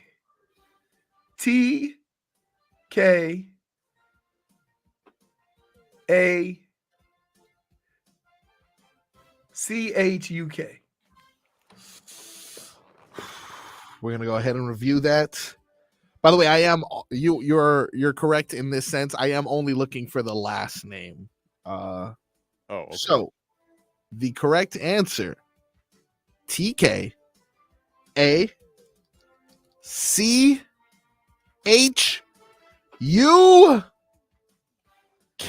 Correct, Oh. Leroy. 'Cause It's when the I was first time- thinking about it, it's I the wasn't first- sure. If it hey. was I wasn't sure if it was a CK at the end or just No, a K, but you no, nailed it. No, You nailed it. Yep. That is the first correct answer. Now, That's Donno. the T first is question silent. I've ever. Wait, Donno. It's the first right answer I've ever gotten in a game show. Really? It's been Yeah. quite. He's been on quite a drought recently. Remember the spring break edition of our trivia? That didn't go well for him either. He lied about dates. He doesn't know anything too much. Now it is up to you, Donno, to match in points. Let me get- Shesterkin.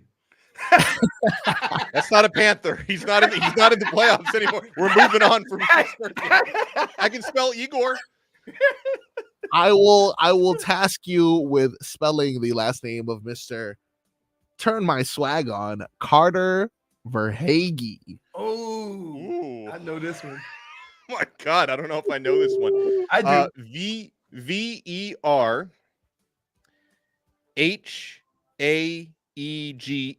Wrong. Whoa, Leroy. Confident with Ready? that. That is wrong. Ready to steal, Leroy. Yeah. Let's hear it.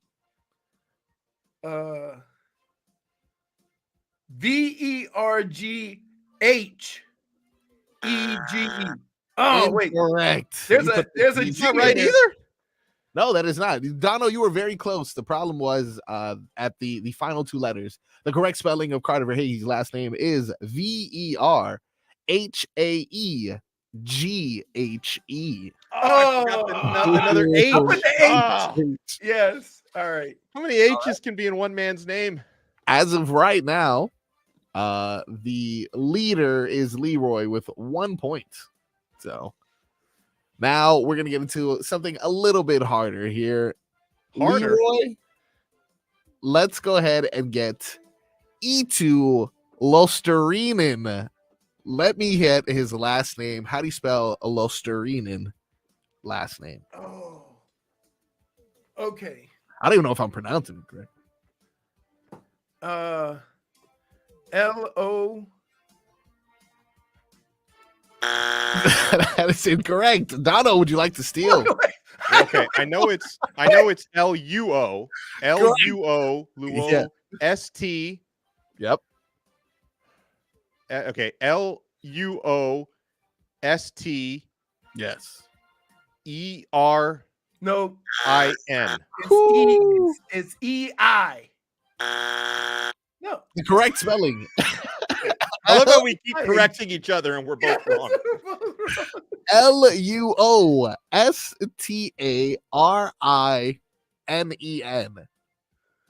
Wow. Oh my goodness. Ain't no way in hell. Look at, Yeah, I'm not Hey. lying to you too. This is Hey. much harder than I thought it would be. wait, really? Wait, you can barely read the spelling of the name. It's very hard. You want us Yeah. to spell it. They got there's some players that never touch the ice. I'm not even gonna ask you guys how to spell Jonah Gadakovic. But now the next one that we have, All right. let's go ahead and keep this one pretty simple, right? It's Donno's turn, right? Yeah, it's Donno's turn. Does it have to be? Yeah. Uvis Balinskis. Oh my God. Uvis. You see, Balinski. here's what's the problem. Yeah. You putting a Latino twist on the pronunciations. Can you use it in a sentence? Yes. How do you pronounce Uvis Balinskis? Okay, and I only have to spell the last name, right? Yes. B-A-L? So far, so good. I-N All right. S-K-I-S? That is correct, Donno. He just put S's on it. All All right. right. Now, I got the final one, unless Leroy Is it gets tie? it correct. Yeah.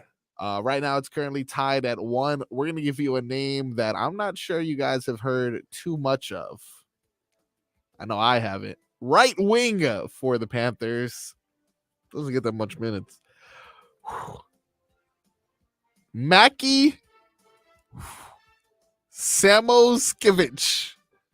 Mackie Samoskevich. Come on, Samoskevich. You guys know who that is. S-A Can you tell me the nation of origin, where he's from? Russia. Newton, Connecticut.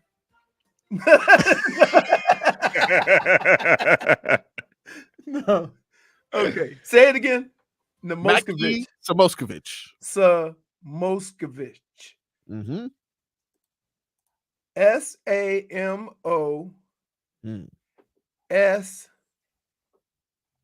S-A-M-O-S-K-V-I-C. So close. Oh! Donno for all the marbles. Okay, let me take a try. So where is he from for real? I have no clue. Everyone's like, there's other ones that say Toronto, Stockholm, Russia, whatever. His literally says Newton, Connecticut. Well, so we just don't know where his grandfather Right, is because from. it is could the have real been, question. it could be CH, it could be Okay, hold you on. know. I'm gonna take a stab at this one. Yeah. And honestly, I don't even know who this person is. So it's my Correct. first time hearing this name. Correct. S-A-M-O-S-K-A-V-I-S. All right.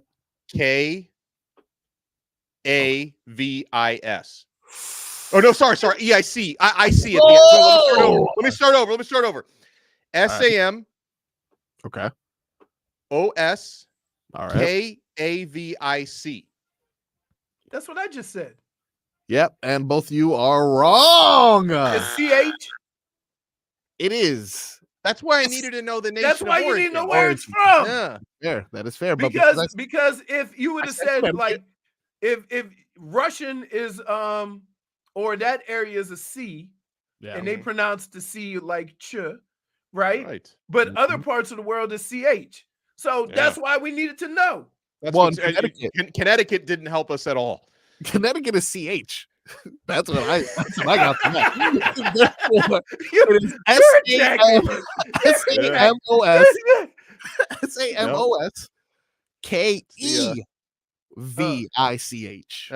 It's a traditional New England name, and that's the spelling.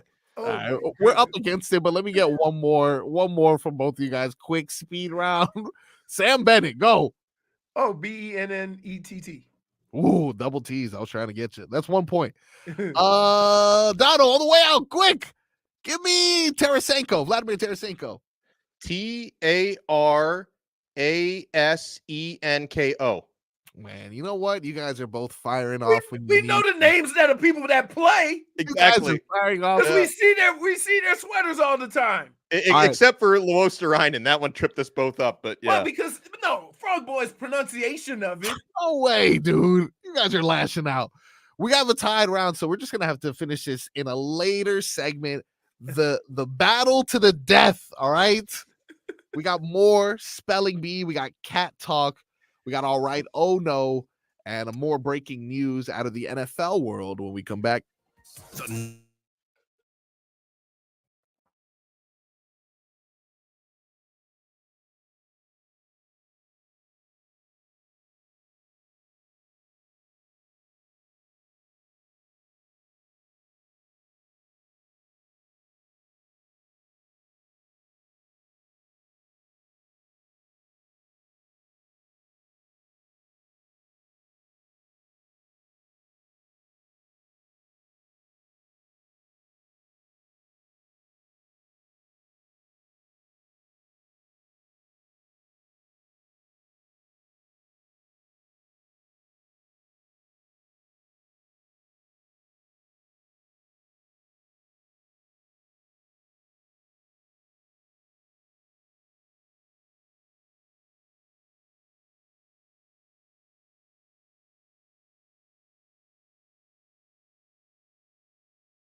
got into you. Bennett now through the far circle, intercepted, and a clear from Gustafson. Bounces one into the neutral zone, and the Panthers will bring it back in quickly. Here's Bennett with room, left side, Rodriguez. Bennett, a shot, and he scores! Top shelf off the barn in, and the Panthers strike first with 48 and a half seconds to go. Here in the first period, it's 1-0 Panthers. Sam Bennett continues his playoff prowess.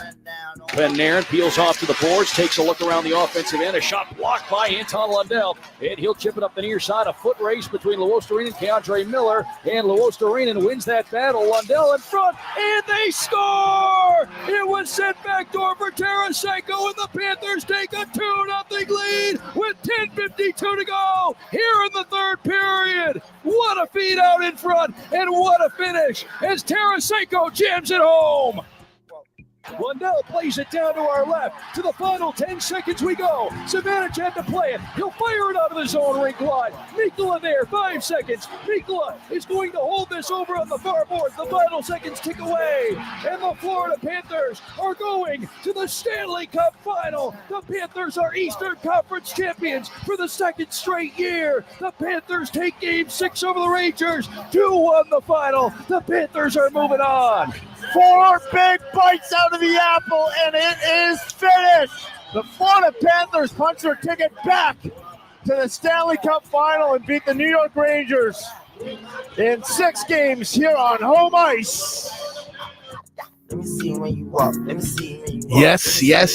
Yes. The Florida Panthers walk into the Stanley Cup Final for the second year in a row. I love that.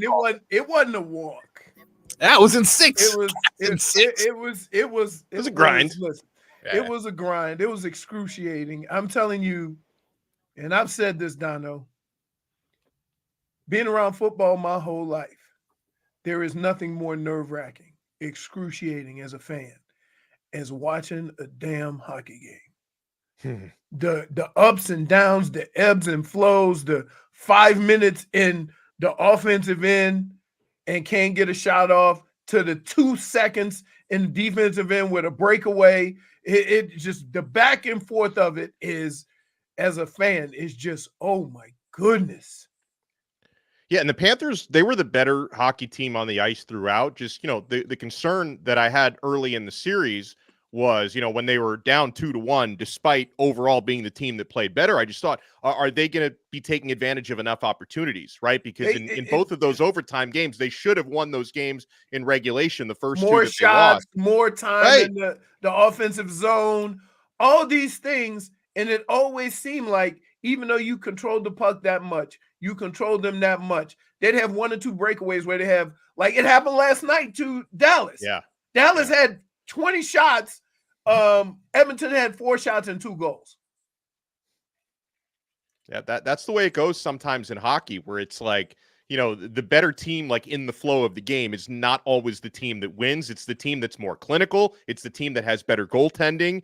And thankfully, the Panthers ended up having those things, but they also, and we talked about this in the opening segment, Leroy, the way that the Panthers play, how gritty they are in the forecheck, that wears down your opponent over time. Yeah. And that's why, the Panthers were able to make those margins even bigger. Final couple of games of the series, where first few games were so close, we don't necessarily, the Panthers look like the better team, but are they really? By the end of the series, you knew who the better team were, because the Rangers were worn down. Right. Interesting stat I can add to it. Panthers are 65-0-4 when leading after 2 periods. Wow. So the only 4 losses were overtime or shootouts. Correct. Wow. Correct. I'll take it. I mean, that's an incredible stat right there. Yeah. I mean, if you put that in any other sport, you're talking about one of the greatest teams ever in that sport. Yeah. Right? Think of a football team that, if they're leading after 3 quarters, never lost, and it'll be equivalent to about 3 years. Jeez. Right? Think about impressive. Basketball. Right? No team ever coming, especially in the 3-point era. No team coming back if you lead in the 3rd quarter. Right. It is, yeah. I know that we've had probably a gauntlet of goalies on the way to the final. I think now the threat isn't necessarily in the goalkeeping, which I'm happy about. I think we're just gonna have to monitor, honestly, Connor McDavid. Oh my Yeah, God. Leon You ever Draisaitl. see him? Yeah, You see those two guys with the puck? It is amazing. they're incredible. I think I saw a stat that mentioned that like Matthew Tkachuk has, I don't know, over 40-something points in the last 2 playoffs, and the only other person who has more than him is Connor McDavid. Right. Yeah. Well, Well, keep in mind, they play- McDavid, like he's the generational guy in the league right now. I mean, Connor McDavid, he is what Sidney Crosby was when he was younger, and McDavid might even end up being better, to be honest. But he is like that current generational NHL player. But here's the other thing, though. The other thing you have to realize is, look at the way the Panthers play. They don't play a wide open style of hockey, and so those points are a lot more than what Connor McDavid is doing, and it's just freewheeling and all over the place on the offensive end. So they play 2 different styles of game. For them to even be close is saying a lot. When Edmonton's offensive minded and the Panthers are more of a control, kind of control the game, control the puck kind of team. So those 40 points probably look like a lot more than if they were with Edmonton. It's true. Now I know we're in the middle of cat talk, but let's go ahead and get some headlines. These headlines are brought to you by the new Palmetto Ford Truck Supercenter. Why buy your truck at a car store? Palmetto Ford. We know trucks. I have some very, very, very good news that the South Florida community can definitely rejoice upon hearing. This is reported by Adrian Wojnarowski. You guys want to try that name out? You guys want to try Woj's last name? You know, spell that one? Yeah. WOJNAROWSKI.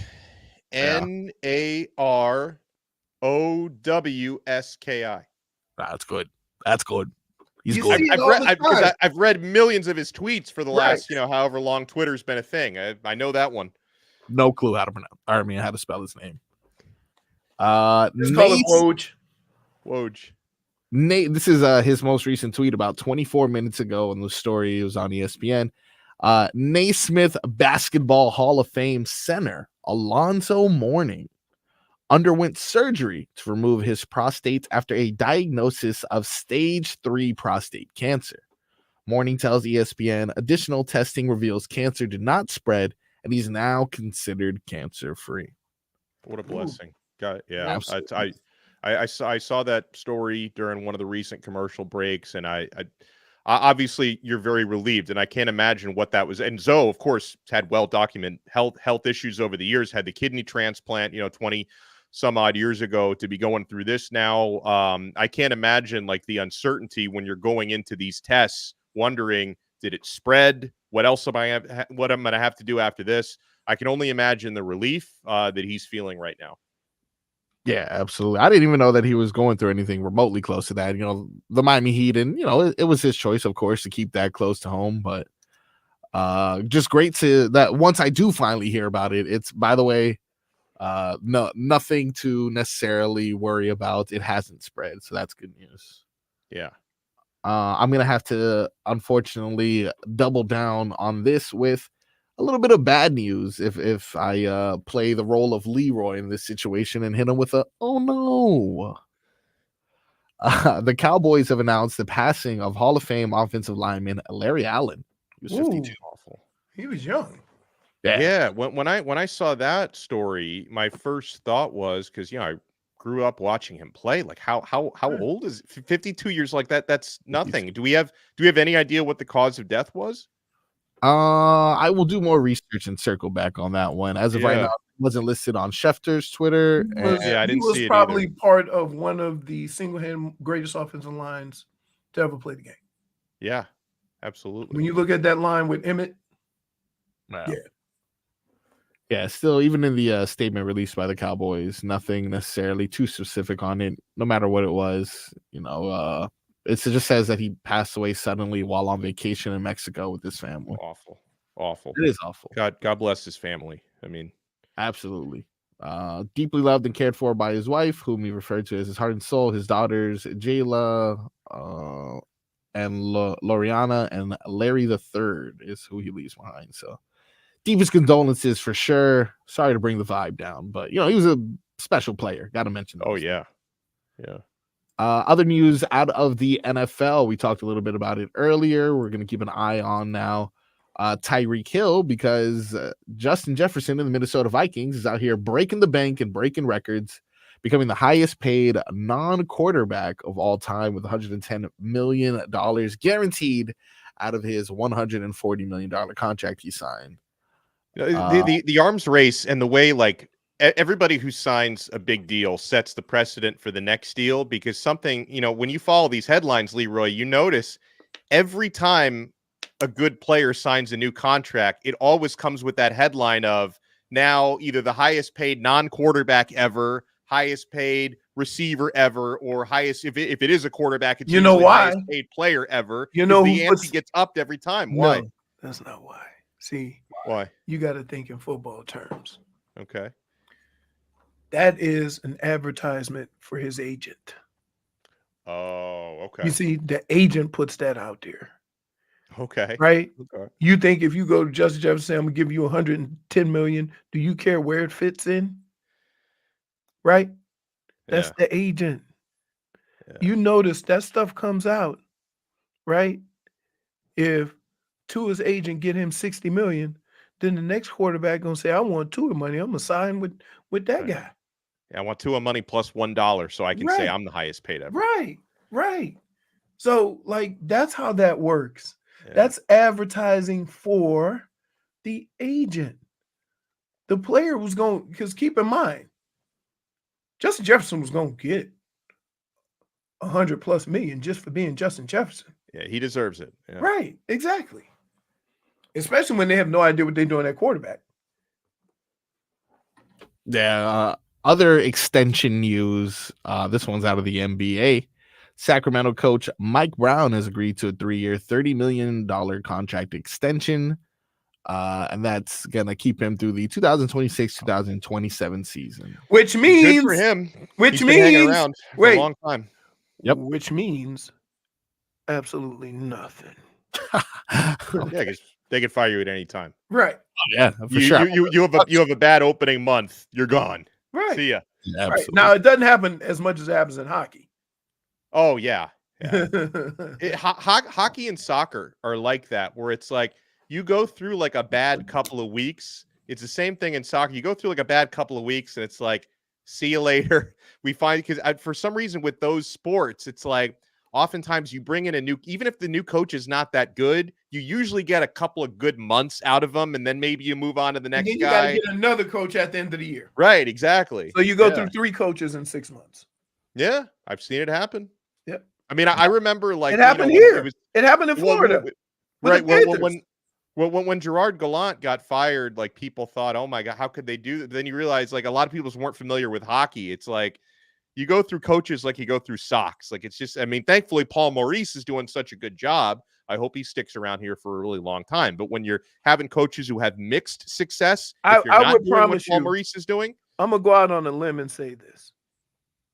I bet you the longest tenured NHL coach hasn't been there 10 years. Oh no, probably 4 years if even. Right. Think about that. Let me look up who that is. John Cooper. You guys know who John Cooper is the coach of? As you can guess, Tampa Bay, right? Yep. Yeah. Tampa Bay Lightning. He's been the coach since March 25th, 2013. Oh, wow. So he's been there for more than 10 years. That's 10 years. Wow. 11 years. That's it. And look at how successful that organization's been. That's why he's been there 10 years. Right. For sure. But is that not crazy? 10 years. Yeah. When you look at football, you look at basketball, baseball's kind of like that also. They don't keep coaches very long.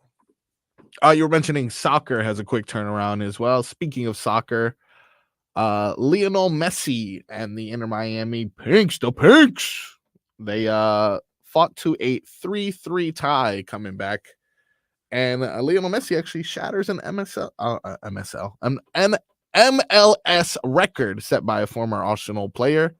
Inter Miami's Lionel Messi becomes the quickest person in league history to reach a 25-goal contribution in a single season. So that's goals plus assists, goal contribution. He reached the feat in 16 games.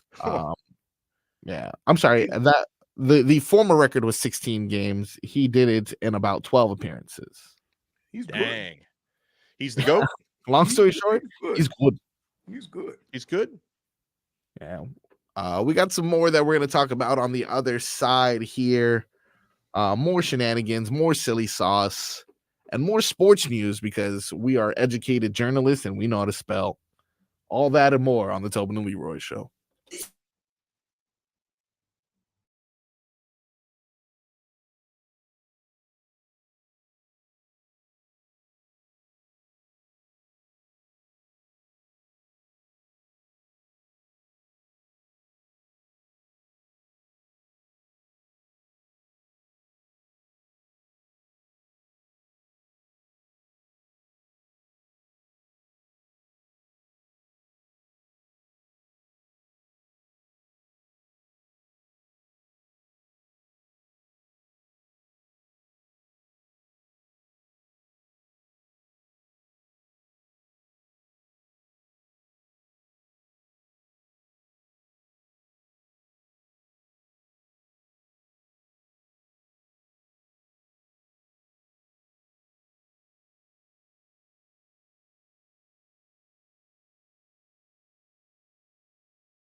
I was uptight, wanna let loose. I was dreaming of bigger things and wanna leave my old life behind. Welcome back to the Tobin and Leroy show. Donno filling in for Tobin. Tobin be out for the whole week. So unfortunate, all the people who sign in looking for Tobin, you won't see him all week. Instead, you get Donno, myself, Leroy, and hello, Figgy. Hey. Welcome on in. Welcome on in. I said welcome on in. No, Leroy. What did he call me? Biggie. Oh, I heard something else. I'm sorry. all right. Do we even want to know? I thought you put Bob in front of my name. That's why. I don't know. Why? I don't know. Cat fever? Do you guys not have any? Where's your? I have it. Wait. Hold up. First of Yeah. all, there's no dancing starfish. So there's that. The other thing is, we had cat I'm working fever. on that, by the way. By the way, we had cat fever 2.5 hours ago. Yes. Where were you? You know what? Fevers don't just typically go away that quickly, you know? No. I drank a Celsius and drank plenty of fluids. Me too. The green Gatorade, to be exact. We were talking earlier about Caitlin Clark getting that cheap shots as the Indiana Fever took on the Chicago Sky. You know what's cool about it though? No matter what they've done, she's just taking it and going on about her business. That's what she needs to Taking do. all the punches. I know. Yeah. No, You remember I'm about to join Jordan the team. rules? I'm throwing some punches. Huh? You remember the Jordan rules?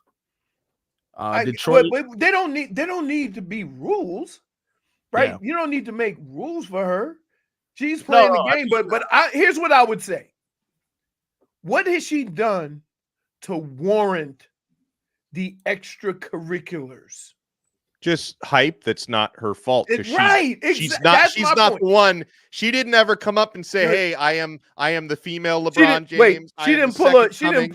She didn't pull a Leonard Fournette. No. And say, "Oh, I thought the NFL would be tougher." Right? That warrants that, right? That's my point. Like, if she comes in humble, she comes in just ready to put in work. Like, what is the problem? Listen, usually rookie players that come in with a lot of hype and they come in thinking that it's just going to be given to them, that's who you put a little elbow grease on, right? It happens all the time. Even the veterans with how they treat the rookies. If you come in thinking you ain't got to do none of the rookie stuff, we coming at you harder, right? That's just the facts of it. But if you come in humble and you just playing your part and you just putting your head down and working, isn't that what you want from your rookies? So what's the problem? Well, apparently the guard that pulled a fast one on Caitlin, she said, "What does she bring to the table?" I mean, first of all, great basketball player. Second of all, she brings millions of eyes. Table, guys. Here's the deal. Killer. And here's what I would say. What? If she doesn't bring anything to the table, then why are you wasting your time with her? Right.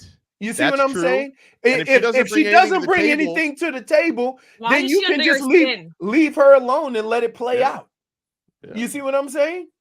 Like, it's usually the arrogant, the cocky, young players are the ones that need a little extra to get them in line. Right, but also like RVA Richie in the chat is 100% right, and I brought this up I think in the first hour.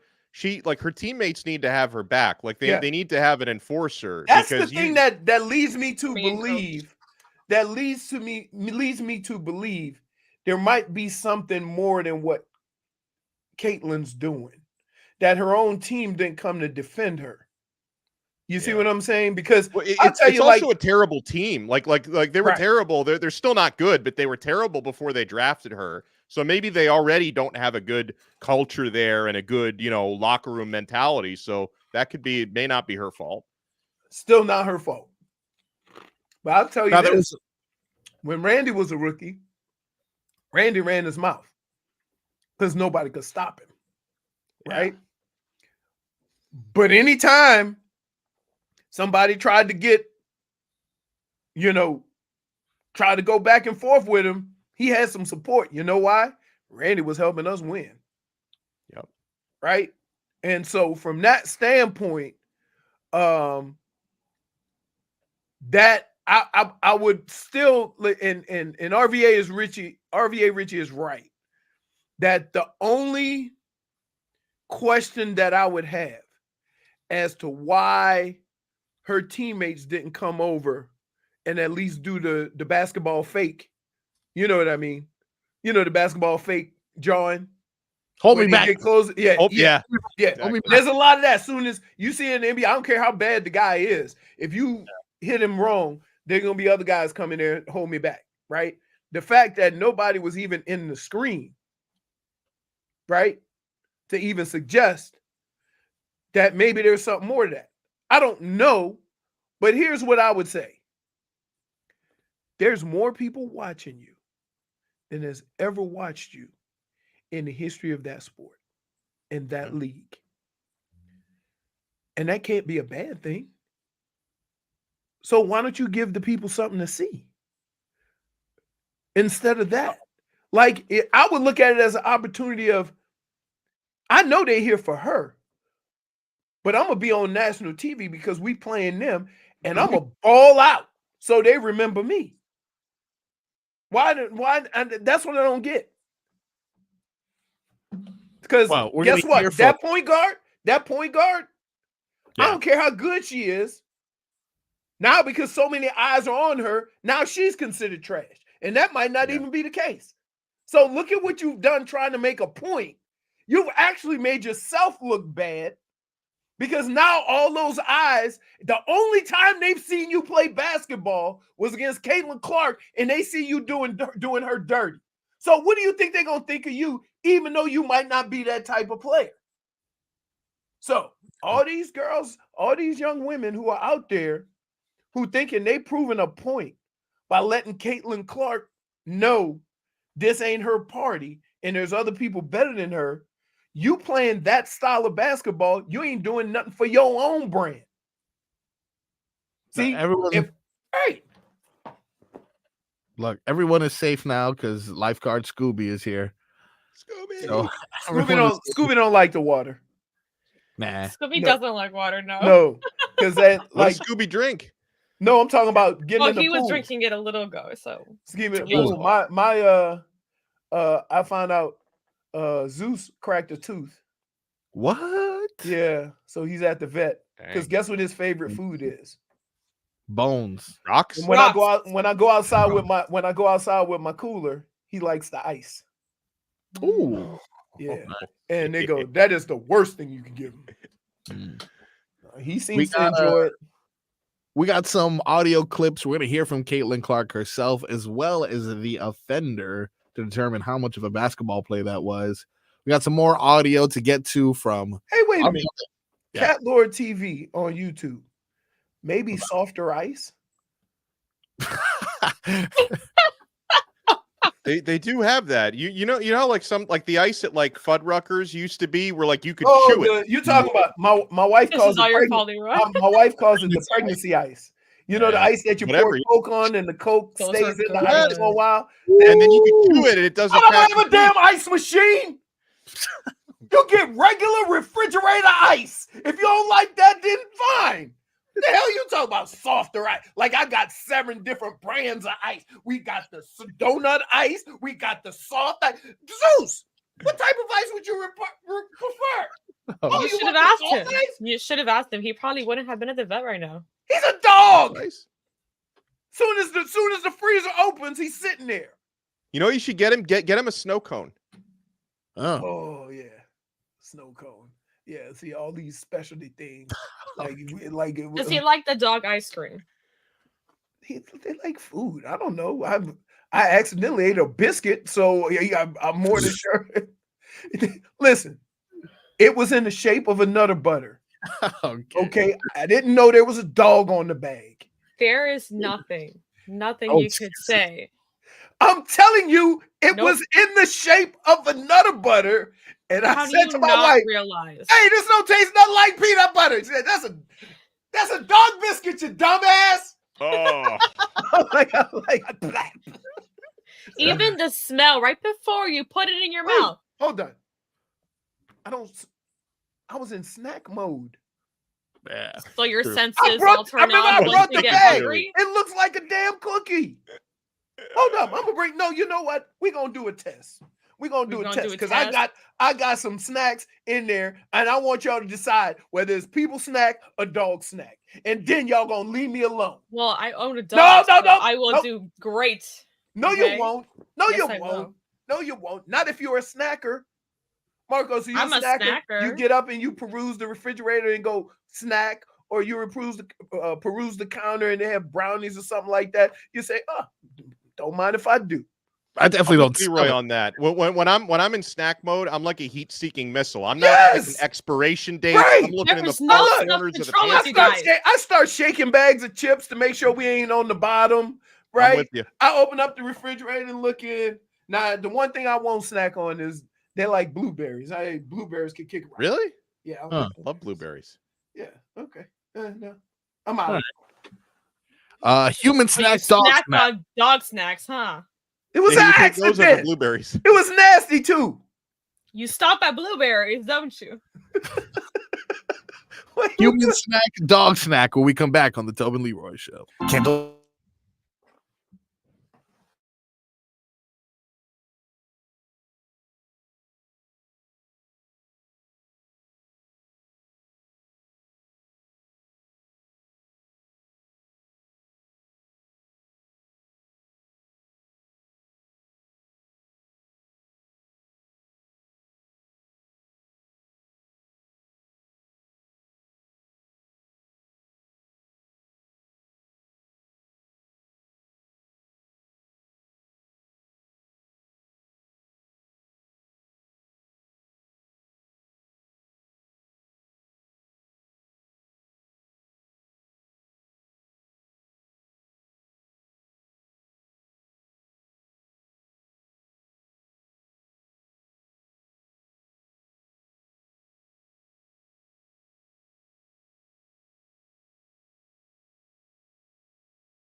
You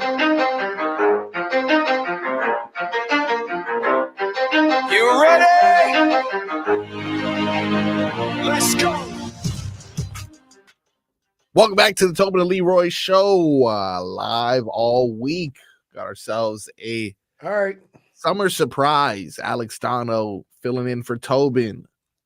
Man, And now get to our, I'll just say favorite game for today, but we also had the spelling bee and we also have all right, oh no. So, you know, we'll just get to the mix portion, aka the mixed bag. Oh, okay. Hold on. Okay, so let me guess. Before we get started with this mixed bag. Let me guess. The beige one is a dog treat, right? Leroy, you Yeah, can speak. okay. What's going on here? Can you present the No. situation? Whoa, no way.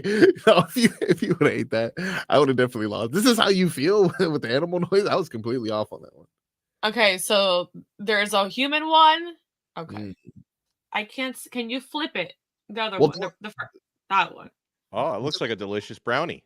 Dogs can't Okay, eat go chocolate. ahead and well, that might be peanut butter. Hmm. So It's fudgy. are they both dog treats? Yes. They're both dog Whoa! So, No way. so all you jackasses can kick rocks. Yeah, I don't know why they think dogs care That's gourmet right there. what the Oh, snack looks like. Yeah.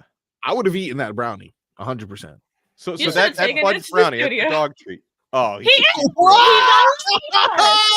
Either you really like dog treats or that No. was a lie. No, oh man. how's it going though? Yeah, you did. No, because when you go buy like dog food, they have No. like by the Right. counter, they have a bunch of little gourmet ones and they Yes, have little dog and then bakery, stuff Normally, like that. here, So here's what I thought was in, because she has a little jar, right, with the dog treats in it. But normally they look like cookies. So I had chocolate chip cookies. I was just gonna grab a chocolate chip cookie out of each one.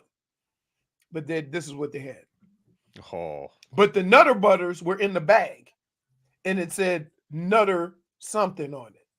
And I was like, yeah, I'm not really a Nutter Butter fan, but I'm in snack mode. Snack mode to make you snack on some things. Now, y'all don't understand what snack mode is. I understand. I mean, based off what you're showing me, it's not the most egregious mistake, but I do look out for dog bones now ever since I've heard your story that I do look for certain markings that I should avoid. Let's get into this mixed bag. This mixed bag is brought to you by Broward Health, well into your future. If you're not watching us on YouTube or Twitch, this is your opportunity to switch on over Miami 560 WQAM, as I am going to reveal the number one reason I think the Florida Panthers were able to make it to their second straight Stanley Cup Final. When you have a captain willing to take smelling salts to the eyes, that is how you know you are officially the tougher I team. love that. Leroy, have you ever seen anyone take smelling salts to the eyes? Yeah, but it's still the same. Like, it's still getting to your nasal cavity. He's put it in the nose as well. You see that. He does a little bit of both. He's getting all of it, dude. Usually I see people I who don't know. Hey, Barkov might be the first person you need to give directions to smelling salts with. I don't know. You don't look like, Yeah, you don't great like- point. You don't look like you know how to use it. It's Hey. different in Finland. Hey, so I had smelling salts in a little jar. We weren't allowed to use them at the station because Lynn put the kibosh on it. That's right. That's right. So wait, you still have quite a bit? Like, did you order them? Why did you? It Why did you it want to comes use in a little them at the jar. station? It's not the individual smelling salts. Did you want us to put it in our eyes too? No, that'd be cool. No, you just smell it. Like, it'll pick you up. Now you like, whoa. What exactly does They it have do? another Barkov version of that in definitely needs Miami. more Well, than here's what that. it is. All it is ammonia. Uh, Okay, it's little capsules of ammonia. So some of them are in capsules. You break it, and then you break almost like the seal, like those lights that you crack and then it brightens up the glow sticks. Some of them are like that. That's what the one he has is. There's other that comes in a like a jar, and the whole thing smelled with the ammonia and whatever, and you sniff it and it just it opens you up. Like I don't know why, like it. Yeah, it's something they give you when you're knocked out. Yeah. Now, baby diaper has similar joke. There are some times, there are some He knows ruthless that, times that bring some tears to my eyes. No, It really is. It gets crazy for sure. I mean, if you're trying to save the $1.25 smell salt cost, then go ahead. I have heard, how they have the garbage pail specifically for the dirty diapers, the diaper genies. Yes. I've heard if you spray poopery into the actual the diaper pail, that you won't. No, it doesn't catch fire. It just eliminates all smell. And I'll tell you what, I'm not willing to try it. I'm not willing to be the one. You know what? A collection of dirty diapers is not doing well. That's strong right there.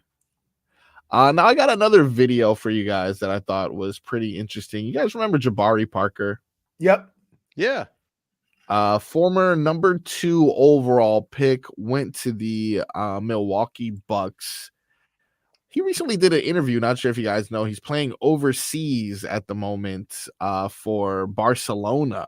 Not to be confused with the prolific soccer Barcelona. This is a basketball Barcelona. But following, an up and down career in the NBA, he's now overseas, and the team that he was playing with got eliminated from the playoffs. Now, the questions, or the idea of being questioned after losing a playoff game is always one that is rough. It's tough. You gotta, this is something that you fight for. Now you have microphones in your face asking you, how the hell did you blow it? But this seemed a little bit more emotional. I want your guys' opinion on this exchange between the reporter and Jabari Parker. One statement about this first year outside United States. Yeah. In terms of basketball and in terms of life.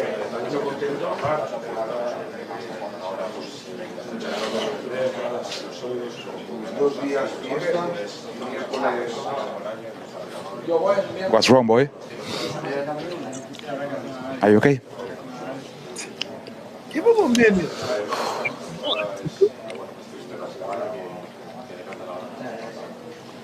Do you want to stop? Hey.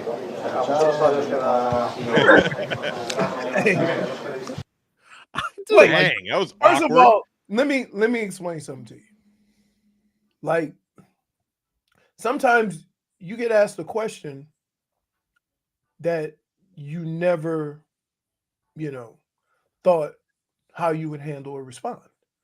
And I would imagine that in no point in his professional basketball career, he would have thought that he would be playing basketball in Barcelona as the number 2 pick in the NBA draft. So when you ask him that and ask him how life is, and it all hits him that I am playing basketball in Barcelona, and it all comes up to you that maybe you think you're a failure, or maybe you think this, or all the things you could think of. Yeah, he might need a minute, dude. Yeah. Right. And he seems homesick to me. It sounds to me like he or whatever. Yeah, he probably, and that guy was relentless. Like, sometimes you got to understand that they're like, human stuff, dude. Why does sometimes you go through life and you say yes to certain things, and then you don't process it fully because you're so lost in the moment that once you get asked a question, it's like a trigger warning, and you're just like, I did not process this. I didn't think I was going to react to this. So this happens all the time. I didn't like that the reporter was like, "What's wrong, boy?" Well, I mean, do you see what's going on in front of your face? Yeah, for sure. I just think that in that moment, he forgot that Jabari Parker was human. Yeah. Like, you seem like an insensitive jackass to like just keep going at it. You see the guy getting emotional, and you're still asking him questions as if what he's feeling or experiencing don't matter to you. Just talking to you matters. And that's where you sometimes you got to, find, say, okay, I'm going to sit back and give you a minute and let you regroup. But yeah, that was like, wow. If you want to know why there's so many fights between players and reporters, it's the insensitive nature in which they go about doing their job at times. And I'm not saying everybody, right? But that is right there one of the most insensitive and not giving a damn about what you're experiencing moments that a reporter could have, right? And he just was relentless. Anything? You want to say anything? Anything? Right? What's wrong? You sad? He goes ahead and calls him boy. Right.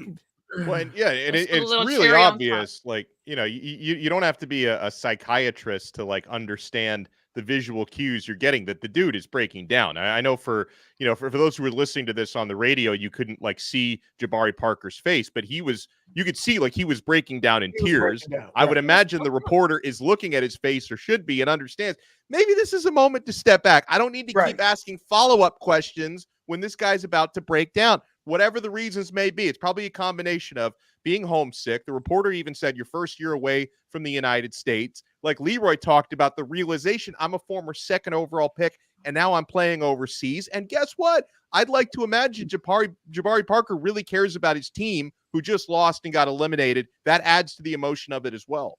You know what the worst part is that we do this in sports, right?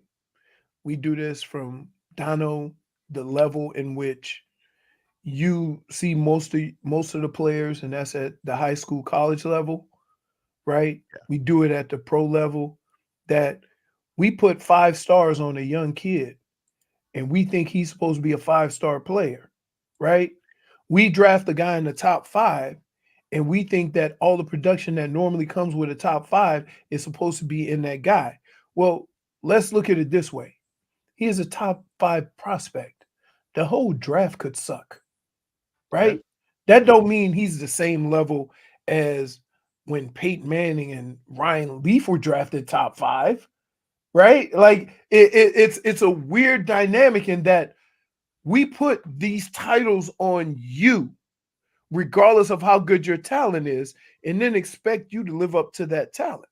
And Jabari Parker was maybe one of those guys, in that he was drafted number 2 overall, right?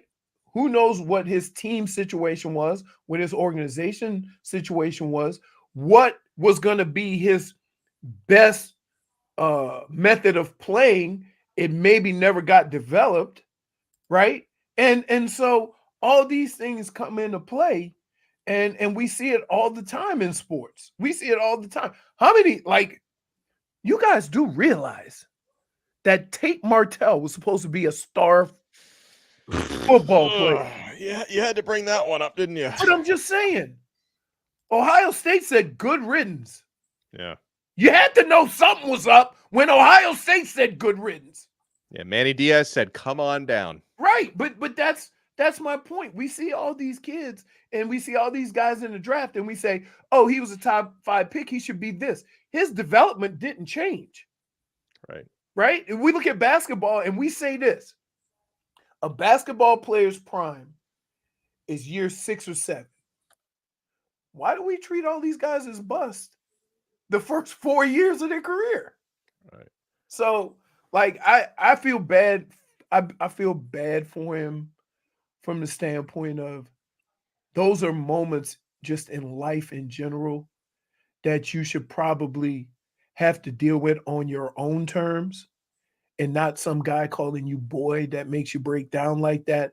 But you never know when it's going to happen. You don't know.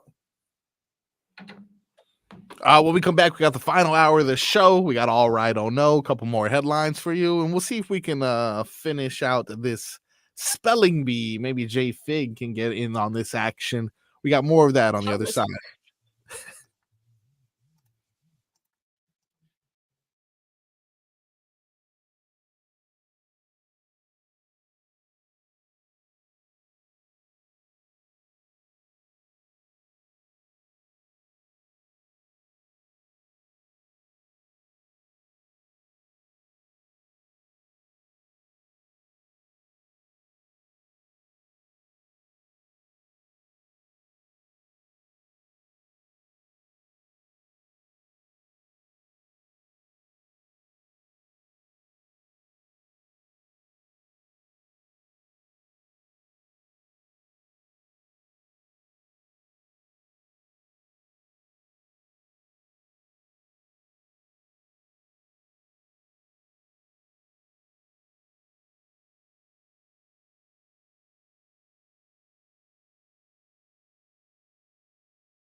Welcome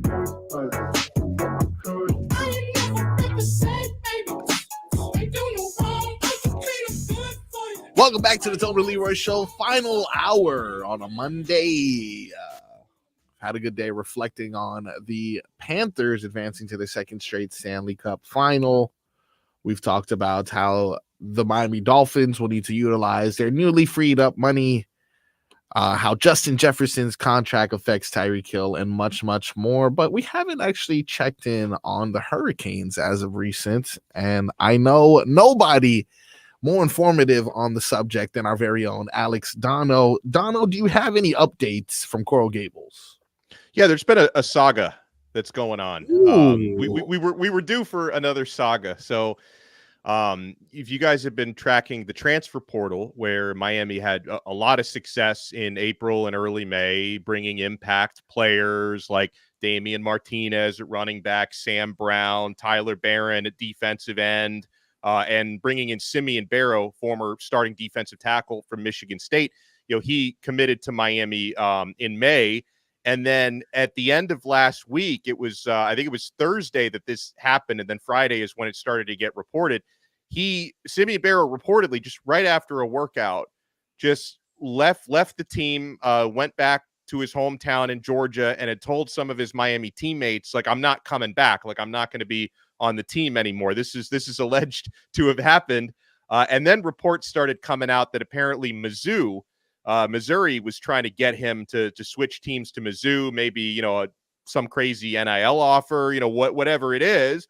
But the problem is, like, you can't just in June, you can't just leave after you've enrolled somewhere. I know that there's not a whole lot of rules left about transferring, but there still are a few rules left. Once you've enrolled, you're taking classes, which he was doing summer classes. You have matriculated, as they say. You can't just leave Miami and go play somewhere else. You would have to forfeit your scholarship. You couldn't be under scholarship somewhere else. And so I'll tell you, man, there's a lot of rumors flying around as to like what's going on, why he like allegedly left town. I don't want to speculate on rumors because you talk to 5 different people, you hear 5 different things, but it does sound like over the last day or two that apparently they are reaching a reconciliation that will probably see him play for Miami, that he's not going to go anywhere else. But it's been a saga. And then the other question is, if he does come back and play for the team, like, is that a big culture? What does that do with the locker room? Does that become a culture killer? So, here's the problem. And I'm gonna tell you what the problem is. And people don't want to hear this. It ain't the kids.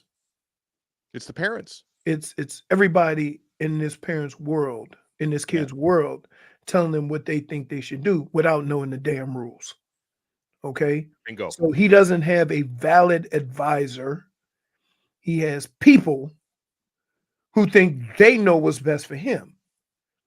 And regardless of what the issues were, if he spoke to somebody close to him, the first words out of their mouth should have been, you can't do anything about it now. No, too late. For whatever reason. Okay? But the fact that somebody advised him and gave him advice that he could just go back into the transfer portal means that now you have to deal with other issues and he can't leave. Right. So what if somebody in the Canes, building is like, he can't play for me, right? He too wishy-washy. Yeah, damage is done. What if the other players are like, you either with us or you're not? Exactly. So and I'm sure, I can tell you, I'm sure Mario Cristobal is not happy about the way this went down. And like everybody kind of looks bad here, right? Because well, Mario can fix it though. Mario can fix it. He can go in front of the team and say, look, there was a big old misunderstanding about what's going on between us and him. Okay. Right. And because of people advising him, he didn't know what could or couldn't be done. Okay. So we had a conversation, which is what we should have had in the first place. If you have a problem, the way to fix it is talking to somebody in this building. If you then don't have a resolution or not happy with your problem, then you ask somebody else outside this building. Yep. And that's the problem. Because he told somebody outside of the building the issues that he was having, and they suggested that he do what every other kid thinks they can do, is if you're not happy with your situation, don't fight through it. Just get out. Don't endure. Just leave. And so now you got kids transferring 3 or 4 times that play 2 years of college football, but they've been there for 6. Yeah, to me, damage is done. Crazy. I don't want you back, dude. Get out of here. But that's, see, again, here's where you have to be careful with that, Marcos. You have to be careful of that because you don't even know if it's his doing. That's the thing. You see what that's where I'm at. That's where I'm at, Leroy. Same thing. You Like, got I've adults never in your spoken to life. this young man. Yeah. You got adults in your life that you don't know what their intentions are. See, I have a nephew, right? He went to Texas A&M, right? He was at Texas A&M. Coach got fired. He tore his Achilles his freshman year. He's like, I don't know if I'm gonna play. In the transfer portal, I'm looking at all these places. And you know what I told him? You go where you can get on a football field. Right. I don't care where that is because you can transfer next year.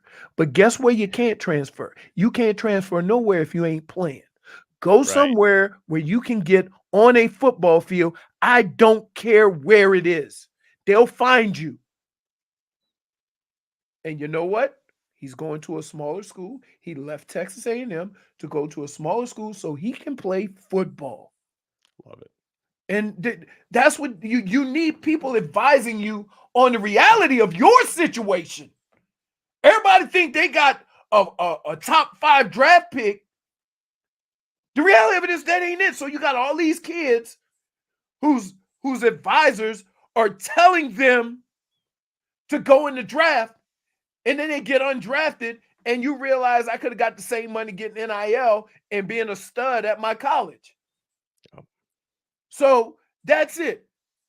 There's only a handful of people in your life that have always looked out for your best interests and not their best interests. Yeah, that's true. And I just think as an 18 and 19-year-old, those are hard to distinguish. Yeah, and this guy's actually like 22, but I don't know what sort of parental or business support he's getting because you realize like college players, they have agents now, like they have NIL agents and representation. Mm-hmm. And something that people need to know is sometimes your agent's going to lie to you, and sometimes your agent is going to look at their self-interest over yours. Right. And so this situation, this saga with Simeon Barrow makes a lot of people not look very good right now, right? It makes whether fair or unfair, it makes him look bad, even if that may be coming more from parents and advisors than it is from the young man. Nobody himself. cares. Listen, you'll get to a point in your life where you start to realize if you go and advise others, it ain't the others that's going to be in the forefront of this. It's you, the one making those decisions. And so you get pretty soon, you're going to have to decide for yourself. When I was deciding to go to college, you know what my mom told me? I'd like you to stay home, but I ain't going to tell you where to go because I don't want to live with that. Oh, that's good advice. You see what I'm saying? Yeah. I don't want to live. See, a lot of times we listen to other people because we can always say they're the reason why I failed. But if you make that decision on yourself, think of how much harder you're going to work to be successful because that's a decision you got to live with. And so these kids right now, they ain't got it's not the same.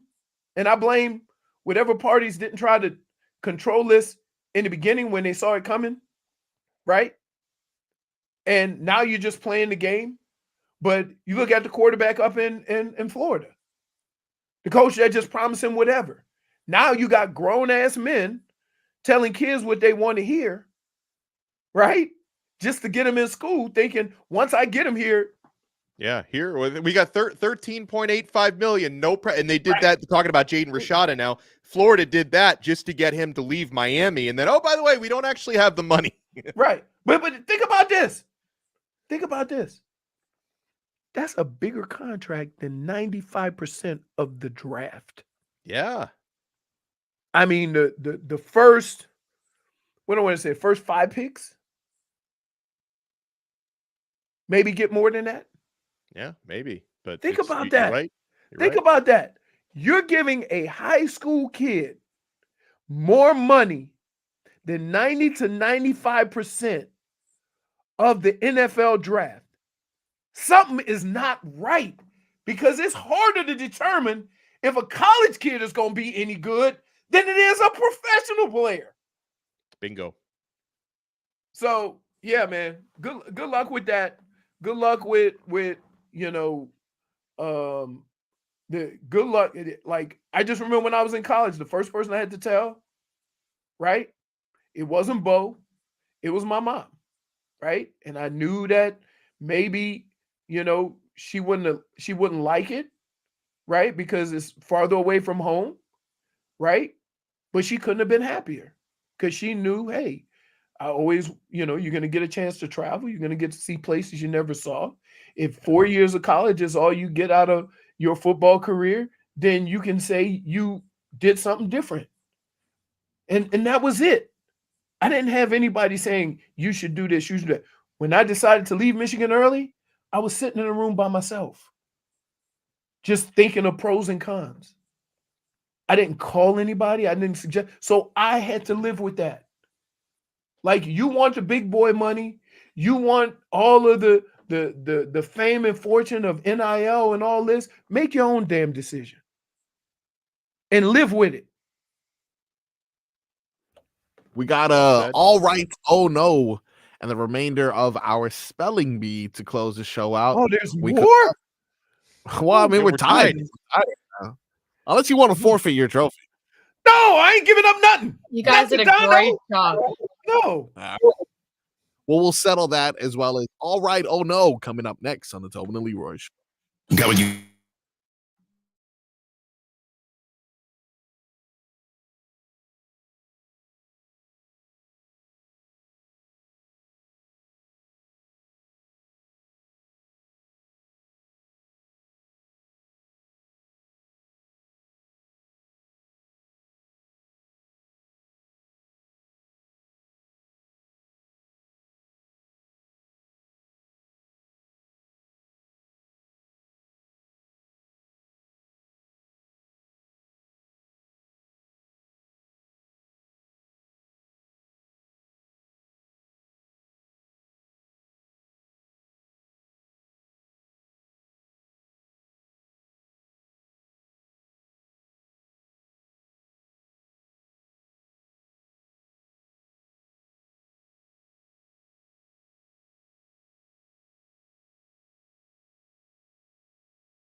welcome on into All Right, Oh No. My favorite part about that, who already gets an oh no from me, is the fact that Leroy waited till we got back. Oh no! Dude, he just walked out of the room right when we came back from commercial. He's like, oh, okay, yeah, sure, no problem. You guys are coming back. I'm out of here. He's getting more dog treats to eat. Indeed, he is. Donno, would you like to start us off then with an all right, oh no, by any chance? Well, how does this work? Let Fig start. Yeah, that makes sense. How about this? I'll start with my all right and my oh no. The all right, since I'm first in line here, it's gonna be low hanging fruit. Very easily, I can go ahead and give my all right to your Florida Panthers. All right. Now, of course, we've been monitoring them all season, and there's a million names that could be responsible for this run, whether it's Sam Reinhart, Sergei Bobrovsky, Gustav Forsling, who's had an amazing playoff stretch. But I think if I had to narrow it down to one person who I feel is mainly responsible for this entire run, I would definitely say Paul Don't Maurice. you say yourself? Okay. Oh, no. You know what? Tobin. It is right up my alley to give myself credit. Right up your alley. Yeah, but I'm going to go ahead and give Paul Maurice the credit this time. All I right. got a couple players too. He's course. very. We need a name. We're too good. He is probably one of the most laid back, matter of fact coaches, right? Like, like they're down through, and you know what? We did a lot of good things. You know, we had some opportunities. Like at the time when they hired him, like I didn't really want to like him because I kept hearing from these, and again, I shouldn't listen to Canadians ever, but I kept hearing from these Winnipeg Jets fans who were like, "Oh no, the guy's a loser. No, you're not going to get anywhere with Paul Maurice as your coach, Scott. You're not going to do it." So I'm like, I don't know. Should I listen to these people? Because the Winnipeg fans didn't think Maurice was any good. And maybe the problem was Canada the whole time. He had to get out of Canada, go down to Florida, Hockeytown, USA, and he can make things happen here. So that's the last time I listen to Canadians. I love how this show always has an accent. It's great. Can I hear that one more time, please? Donno, that was pretty good. Oh no. Yeah, that guy Paul Maurice is coming down to be your coach down. The guy's a loser. You're not going to win anything down there in Florida. No, so yeah. No they were way. wrong. That doesn't sound like. Oh, that was good, dude. That was good. You don't think that was good? Just clip it. Clip it. All right. I'm can. Save it for later. That way Tobin can hear it. Yeah. My oh no, I'm not sure if you guys have seen this commercial that's going around. Is an Anthony Edwards Adidas commercial. Have you guys had a chance to see that by any chance? No. To give a description of what the commercial essentially is, Anthony Edwards is shooting shots with what seems to be a friend of him on the side with a receipt printer. You know, you go to a gas station of any sort, and there always is like this, printer. Do you want your receipt? Do you not want the receipt? Whatever the case may be. Long story short, these receipts, though, unlike your normal transactions that would typically be, with numbers and price on it, this instead has tweets and comments that have been made about Anthony Edwards, including some from Cameron, a famed rapper and host of sports podcast. Not sure if you guys are familiar with it. It has been gaining popularity. Isn't Cameron who got one of the twins here? That was J. Cole. That was J. Cole. Okay. Which we don't mention J. Cole's name anymore because, like a coward, he dropped out of the beef and left Drake out to dry. So he's a coward, but we'll move on from that. He was mature for doing that.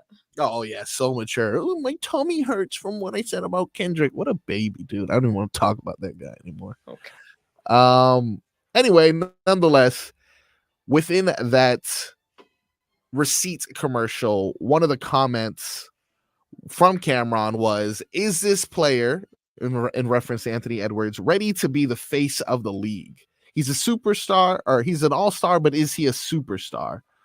To Anthony Edwards' response, he said, "Bleep, buddy," which, coming from a rapper's perspective, is fighting words.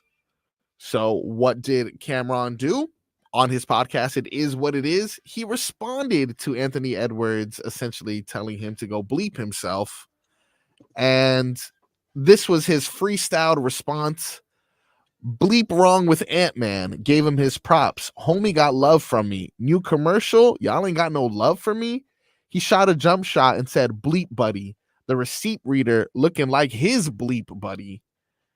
Goes on to comment on how Luka Doncic got him out of there on his own home court and how Kyrie Irving and the Dallas Mavericks sent his team packing. As if Drake versus Kendrick wasn't enough beef, now we have rapper versus athlete beef between Cameron and Anthony Edwards. Well, in fairness to Ant. Yes. Many of athletes have built a career on stuff like that. Whereas rappers are just going back and forth. Like athletes use that as motivation. Athletes use that as, okay, I'm gonna shoot 50 more shots, right? And so you have to understand that the mentality of the two men is totally different. Whereas one uses it as a form of drive, and one gets offended and feel like he got to write a rap about it. See what I'm saying? Emotion about it, right? But to be honest, the person to blame to me isn't Anthony Edwards, who is simply reading a script. And I'm honestly not even mad at Cameron for responding the way he did. He even went as far as pointing out that the real culprit behind this all was Adidas. He says, y'all think y'all got the B-ball version of Kanye. Come on, stop it, dude. Y'all just stopping through. He do something y'all don't like and y'all drop him too. Pointing out that Adidas, the shoe giant, was responsible for bringing Kanye to power and then parting ways with him following some anti-Semitic remarks in 2022. So my oh no after this long, eloquent soliloquy goes out to Adidas, dude. Wow. How did we get there? You basically pulled a Mike McDaniel. How dare you put Anthony Edwards in the center of a rap beef with Cameron? He doesn't know how to rap, dude. Right. Oh no! Well, Whose idea was it? I think I understand. I understand the game now, if I may. Absolutely, Donno. Let's hear your all right and oh no. Well, first of all, unlike Marcos, I'm going to keep mine brief. My all right is I just found out today in a press release that 4 former Miami Hurricanes have been nominated for voting into the College Football Hall of Fame. So I want to send congratulations out to Ken Dorsey, linebacker Darren Smith, who I'm lucky to call a friend. I used to do pregame shows with him. Defensive back Sean Taylor, of course, who is an absolute stud. May he rest in peace. And former head coach Larry Coker, national championship winner, has also been nominated for College Football Hall of Fame induction. You know what? All right for them. You ingrates, right? Why? They ran Larry Coker out of town, and then he started coaching UTSA, right? Saying it was the players and it wasn't him. If he goes into the College Football Hall of Fame, don't you have to eat it a little bit? They ran him out of town like he was a terrible coach. Well, I don't really think he was that good of a coach. Like they okay, like you cannot deny the accomplishment. Like he won a national champ. And listen, I don't have any ill will against Larry Coker. I don't have any ill will against Larry Coker, but like he was the right man for a couple of years to steady the ship. But then after that ship had been steadied with the greatest collection of talent of all time, it became clear that Larry Coker was not a great head coach, not a great recruiter, and things started to spiral. So I think if anything, they might have gotten rid of him a year too late, but it doesn't take away from what he accomplished here. If J Fig was a rapper, she would definitely have beef with Birdman. Donno, who is your oh no? My oh no is Marcos for making me sit through that entire Anthony Edwards Adidas story. Like I fell asleep. Hold on, I'm stalling for Leroy to get back, and I'm trying to explain the rules to Donno. He was already back. What do you mean? That story was like 11 minutes long, and I didn't understand any of it. After you mentioned Anthony Edwards commercial, as soon as you started talking about Cameron, I fell asleep. Hey, I got to tell you, the Canes bros are coming at me. Are they? Oh, they're not wrong. Oh, all right. I'll leave it to you guys then. I'll stay out of it. It's pretty amazing that you think that of a guy that could be a Hall of Fame coach, right? Well, and he accomplished what he won a national championship. Probably should have won at least 2 national championships here. That was a screw job in that Ohio State game. Agreed. You can't take that national title away from him, but you also can't argue he inherited arguably the greatest collection of talent in college football history, and he won with them, and then he couldn't keep that going. I'm sure there are other people you can blame, Donna Shalala, blame whoever, but he couldn't keep it going. I got you. All right. Leroy, who is your all right or no? So my all right is definitely got to stay with both the local teams that are winning, the Panthers and the Pinks, and even the Marlins are turning around a little bit. But I can't tell you how impressed I have been with the Panthers. And I can't explain to you guys enough how hard is it after failing to turn it around with the same intensity, with the same commitment, and come back and do it again, right? And still nothing's promised, right? You're not promised to be able to just go through the Stanley Cup playoffs, because I'll tell you what, the most random sport in the world is hockey. The 8 seeds beat 1 seeds a lot more than any other sport. And so, yes, for them to be able to do it, to go through the gauntlet of both goalies and teams, they had to fight some demons with some of the teams they had to go through the last couple of years. Kudos to all of them, to that organization, to Bill Zito, to Paul Maurice, to all of the players that we can't spell none of their names, right? It's just been fun to watch. I have enjoyed every second of it, right? My no, if I haven't said this enough, Deontay Wilder. Oh, no. You can't keep taking it in the face and blaming trainers. Dude, at some point, it's on you. Fight style is fight style. Game plan is game plan. But when you get in that ring, you still boxing. You still avoiding hits and sidestepping and counterpunching and stuff like that. For you to get put on your ass like that, right? Yeah, you a hard puncher or whatever. Great. But you ain't punching nobody. That's embarrassing. That's bad. Because those are the same guys that after the fight's over and whatever, talk trash about, I want this guy and I want that guy. You should want nobody. Just go, look, you done. I'm retired. Then I think, wasn't he knocked out trying to talk to the ref? He was. Yeah. Not good. Not a good look. Look, I learned a valuable lesson in football, because I've seen guys in football get concussed and try to bounce up and I'm all right, and go to the wrong sideline. If you get hit like that, stay your ass down, right? Because the only thing you're going to do if you try to get up and shake it off is embarrass yourself. You know when you're knocked out, you know when you're knocked to where you can't do nothing, stay down. You having a conversation with the official and think he ain't going to call the fight. Why are you talking to me? I ain't the one kicking your ass. That's what the official should have said, the ref. So, yeah, he has been gone, right? He's been unheard from since the Transformer suit, when he complained about the suit being too heavy. Oh, right? Yeah. I forgot. What a ridiculous quote that was. Yeah. He deserves an oh no just for that. Right. Years later. Oh, no. Jay Fig, You know what also requires an oh no? What? The ref taking a puck to the boys. Oh! Oh no. That hurt me. Yeah. I felt that somehow. He went to the ground. He said, hold my whistle. Hey. Jeez. Oh my goodness. That was rough to watch. He was down for a minute. And you know what I hate?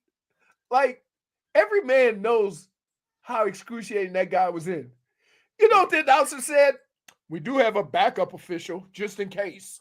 Like, they just went on to the next guy. Yeah. Just roll them off. Give him a couple of minutes. You've heard of junk in the trunk. How about puck in the junk? Oh. He got punked. You know, but he got up and he kept on. You go, boy. The refs are as tough as the players in that sport. Oh my goodness! Do you see how you have to be? When you see how they have to avoid everything all the time? Yeah, it's an art form. Oh my goodness, that was brutal. J Fig, who is your all right? Listen, man, we on the show with 3 guys, and she's the one that mentioned it. That is You're a welcome. good point. Actually. You're welcome. Well, because I don't even like thinking about anything like no. They could call it what they want. Oh, he may have gotten hit in the groin. No, he didn't. Say it. We know. Say it. Biggie, who is your all right? Well, again, I'm going to mention the Florida Panthers because I have never been so cheerful about cat fever, much less a fever, but I love that these past seasons it's been us and we've become a hockey town and we've recruited more fans along the way, which makes me really happy because we used to have such an empty arena. You know what I like? I like in December and January when all the Canucks, they all come down to try to get the tickets when they team in town. If you notice, all of the Canadian teams come down when the Canadians are in town, right? November, December, January. That's when you have like a whole 2-week stretch where number Canadian teams come down and they all the Canadians buy all the tickets. They couldn't do it.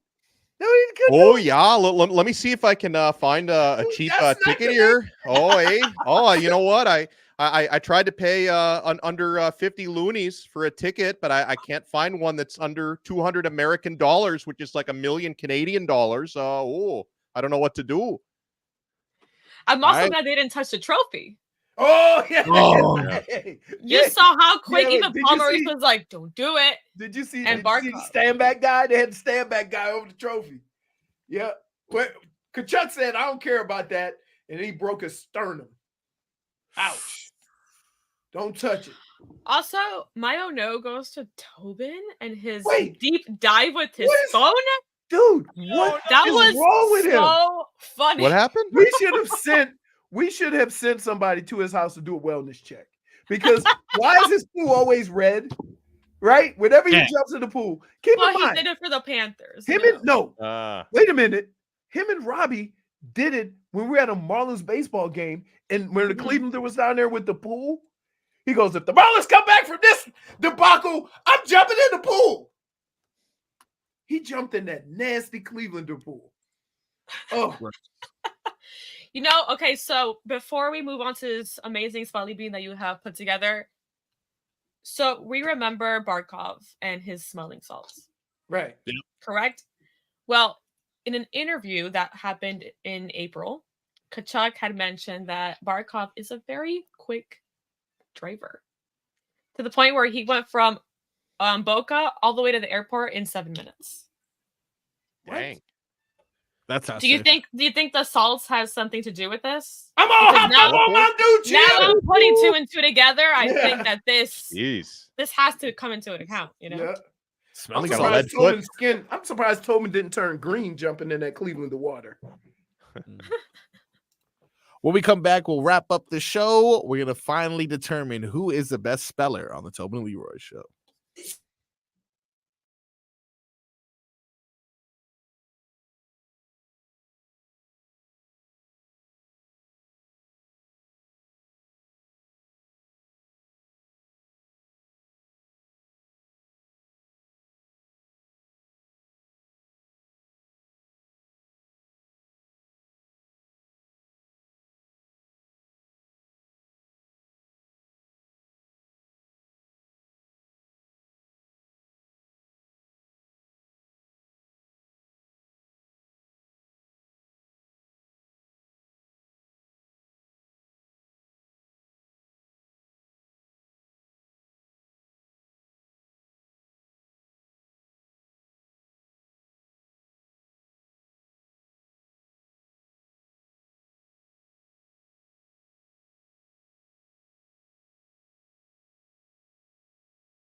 Welcome back to the Tobin and Leroy Show as we attempt to wrap up the most coveted part of today's show, of course, the spelling trophy.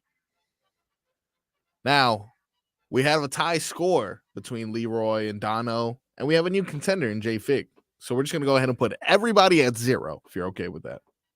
Oh, great. All of my accomplishments. No. To make this fair, I think that we should just do a tiebreaker, considering we have like about 4 minutes left also. Yeah, same thing. Everyone's at 0. What was the difference between that and a tiebreaker? All right. You know what? Go Okay.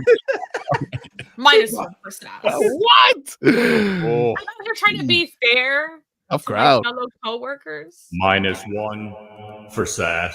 All right, now since this is the round that will separate the losers from the winners, I'm going to need first and last name. All right. So now let us start with you, J Fig. Your name is Evan Rodriguez. Evan Rodriguez. How do you spell that? You give her the easy ones, eh? That is pretty easy. Basically, all you change is the S at the end. So, I mean, give me a spelling. EVAN. All righty. And then it's Rodriguez, so it's RODRIGUES.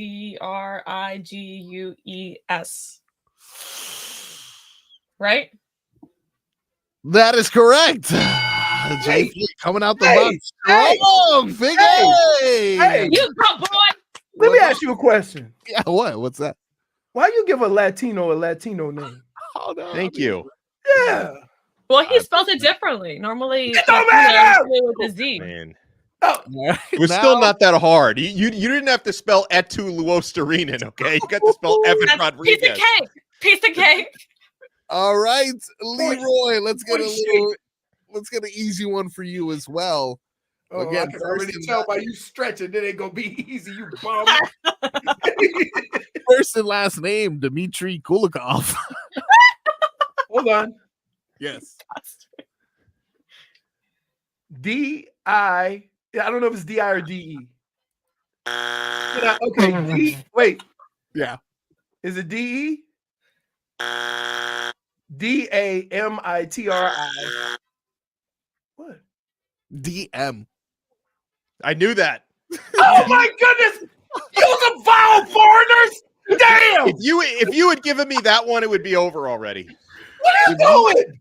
Dmitry Kulikov. DM. It's just DM. So why don't we just call it Mitri? Because half of the foreigners that the first letter is silent. You don't know the rules in this country. Mitri. Keep going. Keep spelling it. What's the other one? Kulikov. K-U-L-O-K-O-V.